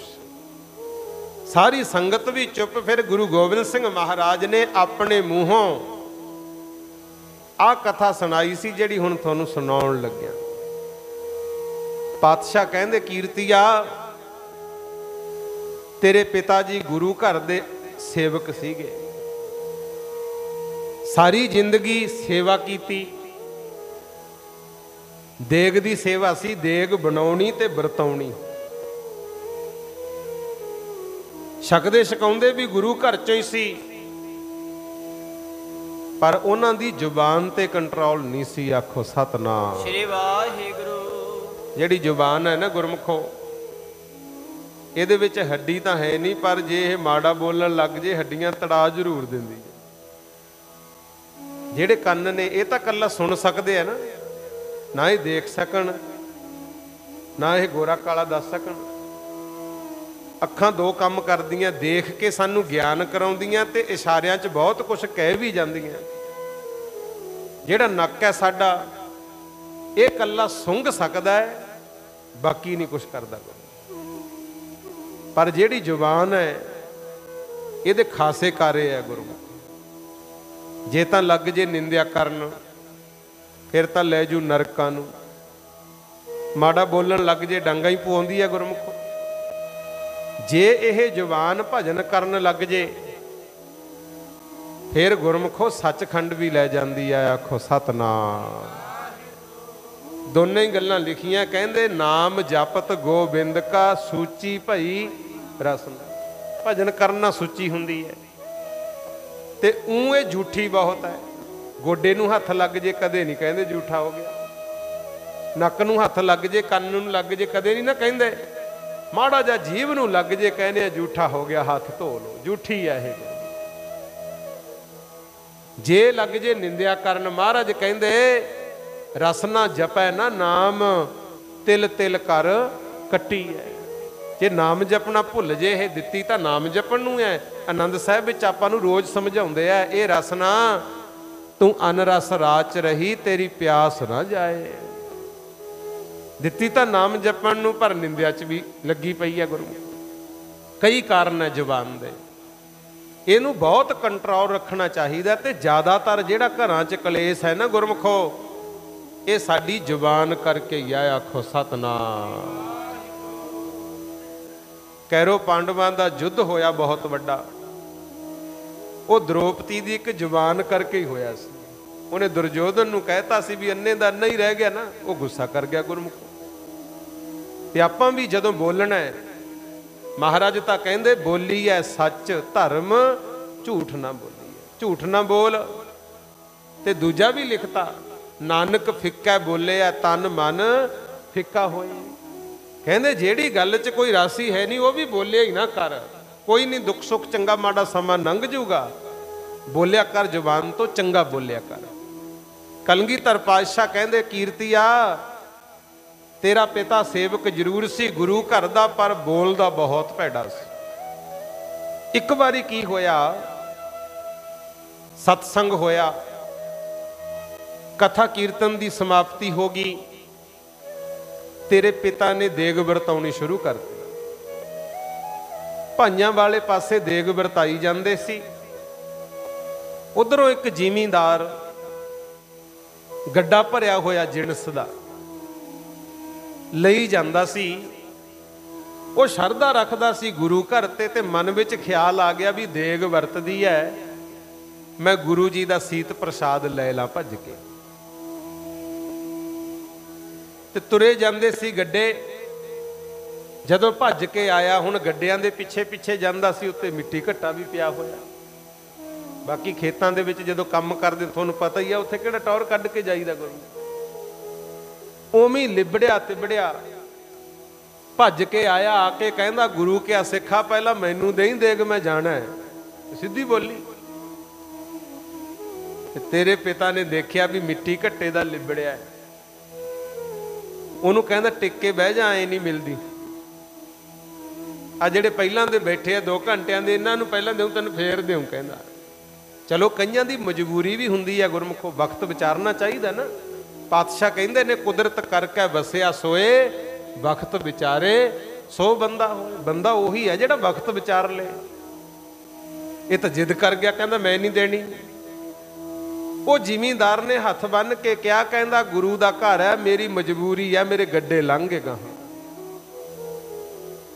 ਤੇ ਵੀ ਮੈਂ ਬਜ਼ੁਰਗਾਂ ਭੱਜ ਕੇ ਵੀ ਨਹੀਂ ਰਲ ਸਕਦਾ। मैनू किणका देग दा दे दे, मैं जाना है। तेरे पिता ने दित्ती ना, उथों देग वरताउंदा वरताउंदा दूजे पासे जाके लग गया। वो भज के फिर उधर होया। गुरु क्या सिखा मिन्नत वाली गल है, एक किणका दे दे देग दा। ਉਹਨੂੰ ਭੱਜ ਕੇ ਪੈ ਗਿਆ, ਕਹਿੰਦਾ ਬੈਠਿਆ ਨਹੀਂ ਜਾਂਦਾ। ਜਦੋਂ ਦੇਗ ਵਰਤਾਉਣ ਲੱਗਿਆ ਹੱਥ 'ਚ ਦੂਜੇ ਦੇ ਤਾਂ ਟਕੀ ਨਾ ਥੱਲੇ ਹੀ ਡੋਲਤੀ। ਬੇਧਿਆਨੀ 'ਚ ਹੀ ਹੁੰਦੇ ਆ ਕੰਮ ਗੁਰੂ। ਉਹ ਥੱਲੇ ਜਦੋਂ ਦੇਗ ਡਿੱਗ ਪਈ, ਉਹ ਜ਼ਿਮੀਂਦਾਰ ਨੇ ਹੇਠਾਂ ਤੋਂ ਹੀ ਚੱਕ ਲਈ। ਚੱਕ ਕੇ ਨਾਲੇ ਤਾਂ ਛੇਤੀ ਦੇ ਨੇ ਮੂੰਹ 'ਚ ਪਾ ਲਈ ਦੇਗ। ਤੇ ਉਦੋਂ ਨੂੰ ਤੇਰਾ ਪਿਤਾ ਕਹਿੰਦਾ, ਦੇਖਿਆ ਬਹਿੰਦਾ ਨਹੀਂ ਰਿਛ ਵਾਂਗੂ, ਕਦੇ ਉਧਰ ਹੋ ਜਾਂਦਾ ਕਦੇ ਉਧਰ ਹੋ ਜਾਂਦਾ। ਉਹ ਜ਼ਿਮੀਂਦਾਰ ਨੇ ਕਹਿਤਾ ਸੀ, ਸਿੱਖਾ ਗੁਰੂ ਕਾ ਸਿੱਖ ਹੋ ਕੇ ਵੀ ਮੈਨੂੰ ਸੰਗਤ ਵਿੱਚ ਇਦਾਂ ਬੋਲਿਆ। ਮੇਰੀ ਤਾਂ ਮਜਬੂਰੀ ਸੀ, ਮੈਂ ਤਾਂ ਇੱਧਰ ਉੱਧਰ ਹੁੰਦਾ ਸੀ। ਤੈਂ ਕਿਹਾ ਨਾ ਵੀ ਰਿਛ ਵਾਂਗੂ ਟੱਪਦਾ ਲੈ, ਤੂੰ ਜ਼ਰੂਰ ਰਿਛ ਬਣੇਗਾ ਤੇ ਦਰ ਦਰ ਮੰਗੇਗਾ। ਆਖੋ ਸਤਨਾਮ। ਉਸ ਜ਼ਿਮੀਂਦਾਰ ਦੇ ਮੂੰਹੋਂ ਇਹੋ ਜਿਹਾ ਬਚਨ ਨਿਕਲਿਆ, ਤੇਰਾ ਪਿਤਾ ਜਦੋਂ ਮਰਿਆ ਤੇ ਮਰ ਕੇ ਰਿਛ ਦੀ ਜੂਨੇ ਪੈ ਗਿਆ। ਆਖੋ ਸਤਨਾਮ। ਇਸੇ ਕਰਕੇ ਭਾਈ ਮੇਰੀ ਤਾਂ ਬੇਨਤੀ ਹੈ ਵੀ ਕੋਈ ਮਾੜਾ ਸ਼ਬਦ ਨਾ ਹੀ ਬੋਲੋ, ਕਦੇ ਵੀ ਨਾ ਬੋਲੋ। ਤੇ ਜ਼ਿਮੀਂਦਾਰ ਵੀ ਸੱਚਾ ਸੀ, 10 ਨਹੁੰਆਂ ਦੀ ਕਿਰਤ ਕਰਨ ਵਾਲਾ। ਤੇ ਬਾਕੀ ਬਜ਼ੁਰਗ ਬੈਠੇ ਐ। ਹੁਣ ਤਾਂ ਜ਼ਮਾਨਾ ਬਹੁਤ ਬਦਲ ਗਿਆ। ਅੱਗੇ ਤਾਂ ਜਦੋਂ ਫਸਲਾਂ ਵੀ ਬੀਜਦੇ, ਕਹਿੰਦੇ ਹੁੰਦੇ ਨਾ, ਪ੍ਰਮਾਤਮਾ ਭਾਗ ਲਾਈ ਚਿੜੀ ਜਨੌਰਾਂ ਦੇ ਭਾਗਾਂ ਨੂੰ, ਗਊ ਗਰੀਬ ਦੇ ਭਾਗਾਂ ਨੂੰ, ਢੱਠੇ ਝੋਟੇ ਦੇ ਭਾਗਾਂ ਨੂੰ। ਹੁਣ ਨਾ ਤਾਂ ਗਊ ਗਰੀਬ ਨੂੰ ਵੱਟ ਤੇ ਚੜਨ ਦਿੰਦਾ ਕੋਈ। ਢੱਠੇ ਝੋਟਿਆਂ ਦਾ ਹਾਲ ਕੀ ਆ ਉਹ ਤੁਸੀਂ ਰੋਜ਼ ਦੇਖਦੇ ਹੋ ਗੁਰਮੁਖ। ਤੇ ਰੱਬ ਦਾ ਨਾਂ ਕੋਈ ਲੈਂਦਾ ਨਹੀਂ, ਬਸ ਗੰਦੇ ਗੀਤ ਵੱਜਦੇ ਆ। ਫਿਰ ਫਸਲਾਂ ਵੀ ਉਹੇ ਜੀਆਂ, ਜਿਹੜਾ ਖਾਂਦਾ ਉਹੀ ਅੱਗ ਹੀ ਉਗਲਦਾ ਗੁਰਮੁਖ। ਮਾਫ ਕਰਿਓ, ਰੱਬ ਦਾ ਨਾਂ ਲਿਆ ਕਰੋ। ਜੇ ਫਸਲ ਹੋ ਜਾਂਦੀ, ਮਿਲਣ ਵੇਲੇ ਵੀ ਕਹਿੰਦੇ ਹੁੰਦੇ ਬਰਕਤ, ਤੇ ਬਰਕਤ ਹੁੰਦੀ ਵੀ ਸੀ। ਹੁਣ ਬਰਕਤ ਕਹਿੰਦਾ ਕੋਈ ਨਹੀਂ ਤੇ ਬਰਕਤ ਰਹੀ ਵੀ ਨਹੀਂ ਗੁਰਮੁਖੋ। ਆਪਣੇ ਵਾਲਾ ਕੰਮ ਨਹੀਂ ਸੀ ਵੀ ਭਾਵੇਂ 50 ਕਿੱਲੇ ਹੋਣ, ਫਿਰ ਵੀ ਦੂਜੇ ਦੀਆਂ ਵੱਟਾਂ ਹੀ ਵੱਢੀ ਜਾਣਗੇ। ਰਾਹ ਨਹੀਂ ਛੱਡਦੇ ਖੁੱਲਾ, ਵੀ ਰਾਹ ਜਿੰਨਾ ਹੈਗਾ ਰਾਹੀਆਂ ਨੇ ਲੰਘਣਾ ਹੈ, ਉਹਦੀਆਂ ਹੀ ਵੱਟਾਂ ਘੜੀ ਜਾਣਗੇ। ਤਾਂ ਹੀ ਸਾਡੀ ਰੱਬ ਸੁਣਦਾ ਨਹੀਂ ਗੁਰਮੁਖੋ। ਮਹਾਰਾਜ ਕਹਿੰਦੇ ਉਹ ਸੱਚਾ ਜ਼ਿਮੀਂਦਾਰ ਸੀ, ਉਹਦੀ ਸੁਣੀ ਗਈ। ਤੇਰਾ ਪਿਤਾ ਭਾਵੇਂ ਗੁਰੂ ਘਰ ਦਾ ਸੇਵਕ ਹੀ ਸੀ, ਪਰ ਮਰ ਕੇ ਰਿਛ ਦੀ ਜੂਨੇ ਪਿਆ। ਉਦੋਂ ਤਾਂ ਦੇਗ ਨਹੀਂ ਦਿੱਤੀ, ਨਾਲੇ ਗੁਰੂ ਘਰ ਦੀ ਸੀ। ਤੇ ਹੁਣ ਕੌਲੀ ਕੌਲੀ ਆਟੇ ਦੀ ਖਾਤਰ ਦਰ ਦਰ ਨੱਚਦਾ ਫਿਰਦਾ। ਮੈਂ ਤੈਨੂੰ ਤਾਂ ਕਿਹਾ ਵੀ ਤੂੰ ਹੱਸ ਨਾ, ਇਹ ਤੇਰੇ ਪਿਤਾ ਦੀ ਰੂਹ ਹੈ ਇਹ 'ਚ। ਸਾਰੀ ਸੰਗਤ ਹੈਰਾਨ ਹੋ ਗਈ। ਫਿਰ ਭਾਈ ਕੀਰਤੀਏ ਨੇ ਇੱਕ ਗੱਲ ਇਹ ਵੀ ਕਹੀ ਸੀ, ਕਹਿੰਦਾ ਮਹਾਰਾਜ ਫਿਰ ਚੱਲ ਮੰਨ ਲਿਆ। ਇਹਨੇ ਕੌੜਾ ਬਚਨ ਬੋਲਿਆ ਤੇ ਮਰ ਕੇ ਰਿਛ ਬਣ ਗਿਆ। ਤੇ ਜਿਹੜੀ ਸੇਵਾ ਕੀਤੀ ਸੀ ਉਹਦਾ ਫਲ ਕੀ ਮਿਲਿਆ? ਪਾਤਸ਼ਾਹ ਕਹਿੰਦੇ ਸਤਿਗੁਰ ਕੀ ਸੇਵਾ ਸਫਲ ਹੈ, ਜੇ ਕੋ ਕਰੇ ਚਿਤ ਲਾਏ। ਸੇਵਾ ਦਾ ਫਲ ਤਾਂ ਮਿਲਦਾ ਹੀ ਹੈ। ਕਹਿੰਦਾ ਜੀ ਫਿਰ ਇਹਨੂੰ ਕੀ ਮਿਲਿਆ? ਮਹਾਰਾਜ ਕਹਿੰਦੇ ਤੈਨੂੰ ਅਜੇ ਸਮਝ ਨਹੀਂ ਆਈ, ਉਹ ਸੇਵਾ ਦਾ ਹੀ ਫਲ ਹੈ ਜਿਹੜਾ ਇਹ ਰਿਛ ਹੁੰਦਾ ਹੋਇਆ ਵੀ ਗੁਰੂ ਘਰ ਆ ਗਿਆ। ਆਖੋ ਸਤਨਾਮ। ਇੱਥੇ ਹੁਣ ਸਿਆਣੇ ਬੈਠੇ ਹੋ, ਕੋਈ ਕੁੱਤਾ ਗਧਾ ਬਿੱਲਾ ਬਾਂਦਰ ਆਪਾਂ ਵੜਨ ਦਿੰਦੇ ਆ ਗੁਰਮੁਖ? ਕਦੇ ਨਹੀਂ ਵੜਨ ਦੇਵਾਂਗੇ। ਪਾਤਸ਼ਾਹ ਕਹਿੰਦੇ ਸੇਵਾ ਦਾ ਹੀ ਫਲ ਹੈ। ਇੱਥੇ ਹੁਣ ਸਮਝ ਲਿਓ। ਠੀਕ ਹੈ, ਚੰਗੇ ਮਾੜੇ ਸਮੇਂ ਦੁੱਖ ਸੁੱਖ ਆਉਂਦੇ ਰਹਿੰਦੇ ਆ, ਪਰ ਜਿੰਨੀ ਹੋ ਜੇ ਸੇਵਾ ਜ਼ਰੂਰ ਕਰਿਆ ਕਰੋ ਭਾਈ, ਕਿਉਂਕਿ ਸੇਵਾ ਦਾ ਫਲ ਵੀ ਜ਼ਰੂਰ ਮਿਲਦਾ ਹੈ। ਹੁਣ ਆਪਾਂ ਦੇਖੋ, ਕਈ ਵਾਰੀ ਮਰਗ ਦਾ ਸਮਾਗਮ ਹੁੰਦਾ ਹੈ, ਅਰਦਾਸ ਕਰਦੇ ਆਂ ਵੀ ਮਹਾਰਾਜ ਵਿਛੜੀ ਆਤਮਾ ਨੂੰ ਆਪਣੇ ਚਰਨਾਂ 'ਚ ਨਿਵਾਸ ਦੇਈ। ਆਪਾਂ ਗੁਰੂ ਜੀ ਤੇ ਕੋਈ ਹੁਕਮ ਨਹੀਂ ਚਲਾਉਂਦੇ, ਅਰਦਾਸ ਹੈ ਨਾ। ਠੀਕ ਹੈ, ਬੰਦੇ ਦੇ ਜਿਹੇ ਜੇ ਕਰਮ ਹੈ ਉਹਦੇ ਮੁਤਾਬਕ ਮਹਾਰਾਜ ਕਹਿੰਦੇ ਅਗਲਾ ਜਨਮ ਮਿਲਦਾ ਹੈ, ਇਹ 'ਚ ਕੋਈ ਸ਼ੱਕ ਨਹੀਂ ਗੁਰੂ। ਅਗਲਾ ਜਨਮ ਜਿਹੇ ਜੇ ਕਰਮ ਹੈ ਉਹਦੇ ਹਿਸਾਬ ਨਾਲ ਮਿਲਦਾ ਹੈ। ਪਰ ਜਿਹੜੀ ਸੰਗਤ ਦੀ ਅਰਦਾਸ ਹੈ ਉਹ ਵੀ ਵਿਰਥੀ ਨਹੀਂ ਜਾਂਦੀ। ਪਰਮਾਤਮਾ ਕਿਤੇ ਨਾ ਕਿਤੇ ਜਾ ਕੇ ਫਿਰ ਚਰਨਾਂ 'ਚ ਨਿਵਾਸ ਦਿੰਦਾ ਹੈ ਗੁਰਮੁਖ। ਬਿਰਥੀ ਕਦੇ ਨਾ ਹੋਵੇ ਜਨ ਕੀ ਅਰਦਾਸ, ਪਰ ਜਨ ਕੋਈ ਕੋਈ ਰਹਿ ਗਿਆ ਗੁਰਮੁਖ। ਬਿਰਥੀ ਨਾ ਜਾਵੇ ਜੀ ਕੀਤੀ ਅਰਦਾਸ ਜਨਾਂ ਦੀ, ਬਿਰਥੀ ਨਾ ਜਾਵੇ ਜੀ ਕੀਤੀ ਜਨਾਂ ਦੀ। ਵੇਖੀ ਨਾ ਜਾਵੇ ਜੀ ਕੀਤੀ ਅਰਦਾਸ ਜਨਾਂ ਦੀ। ਵੇਖੀ ਨਾ ਜਾਵੇ ਜੀ ਕੀਤੀ ਅਰਦਾਸ ਜਨਾਂ ਦੀ। ਬਿਰਥੀ ਨਾ ਜਾਵੇ ਜੀ ਕੀਤੀ ਅਰਦਾਸ ਜਨਾਂ ਦੀ। ਬਿਰਥੀ ਨਾ ਜਾਵੇ ਜੀ ਕੀਤੀ ਅਰਦਾਸ ਜਨਾਂ ਦੀ। ਲਓ ਸਾਰੀ ਸੰਗਤ ਬੋਲਿਓ, ਆਪਾਂ ਵੀ ਅਰਦਾਸ ਕਰੀਏ ਮਹਾਰਾਜ। ਇਹੋ ਅਰਦਾਸ ਹੈ ਭਵ ਜਲ ਤੋਂ ਕੱਢ ਲੋ ਸਤਿਗੁਰੂ। ਇਹੋ ਅਰਦਾਸ ਹੈ ਭਵ ਜਲ ਤੋਂ ਕੱਢ ਲੋ ਸਤਿਗੁਰੂ। ਇਹੋ ਅਰਦਾਸ ਹੈ ਭਵ ਜਲ ਤੋਂ ਕੱਢ ਲੋ ਵਾਹਿਗੁਰੂ। ਇਹੋ ਅਰਦਾਸ ਹੈ ਭਵ ਜਲ ਤੋਂ ਕੱਢ ਲੋ ਸਤਿਗੁਰੂ। ਇਹੋ ਅਰਦਾਸ ਹੈ ਭਵ ਜਲ ਚੋਂ ਕੱਢ ਲੋ ਵਾਹਿਗੁਰੂ। ਇਹੋ ਅਰਦਾਸ ਹੈ ਭਵ ਜਲ ਚੋਂ ਕੱਢ ਲੋ ਵਾਹਿਗੁਰੂ। ਇਹੋ ਅਰਦਾਸ ਹੈ ਭਵ ਜਲ ਤੋਂ ਕੱਢ ਲੋ ਸਤਿਗੁਰੂ। ਇਹੋ ਅਰਦਾਸ ਹੈ ਭਵ ਜਲ ਤੋਂ ਕੱਢ ਲੋ ਸਤਿਗੁਰੂ। ਇਹੋ ਅਰਦਾਸ ਹੈ ਭਵ ਜਲ ਤੋਂ ਕੱਢ ਲੋ ਸਤਿਗੁਰੂ। ਇਹੋ ਅਰਦਾਸ ਹੈ ਭਵ ਜਲ ਤੋਂ ਕੱਢ ਲੋ ਸਤਿਗੁਰੂ। ਇਹੋ ਅਰਦਾਸ ਹੈ ਭਵ ਜਲ ਚੋਂ ਕੱਢ ਲੋ ਸਤਿਗੁਰੂ। ਇਹੋ ਅਰਦਾਸ ਹੈ ਭਵ ਜਲ ਚੋਂ ਕੱਢ ਲੋ ਸਤਿਗੁਰੂ। ਸਗਲ ਦੁਆਰ ਕੋ ਛਾੜ ਕੇ ਗਹਿਓ ਤੁਹਾਰੋ ਦੁਆਰ। ਬਾਹੇ ਗਹੇ ਕੀ ਲਾਜ ਅਸ ਗੋਬਿੰਦ ਦਾਸ ਤੁਹਾਰ। ਭਾਈ ਕੀਰਤੀਏ ਨੇ ਵੀ ਫਿਰ ਬੇਨਤੀ ਕੀਤੀ, ਮਹਾਰਾਜ ਇਹ ਤੋਂ ਜੋ ਭੁੱਲ ਹੋ ਗਈ ਸੀ ਹੋ ਗਈ। ਸੇਵਾ ਦਾ ਫਲ ਵੀ ਮਿਲ ਗਿਆ, ਆਪ ਜੀ ਦੇ ਦਰ ਤੇ ਆ ਗਿਆ। ਸਾਰੀ ਸੰਗਤ ਨੇ ਫਿਰ ਭਾਈ ਕੀਰਤੀਏ ਸਮੇਤ ਕਿਹਾ ਸੀ, ਪਾਤਸ਼ਾਹ ਕਰ ਦਿਓ ਕਿਰਪਾ, ਬਖਸ਼ ਦਿਓ ਇਹਨੂੰ। ਫਿਰ ਮੇਰੇ ਮਾਲਕ ਦਇਆ ਦੇ ਘਰ ਵਿੱਚ ਆਏ।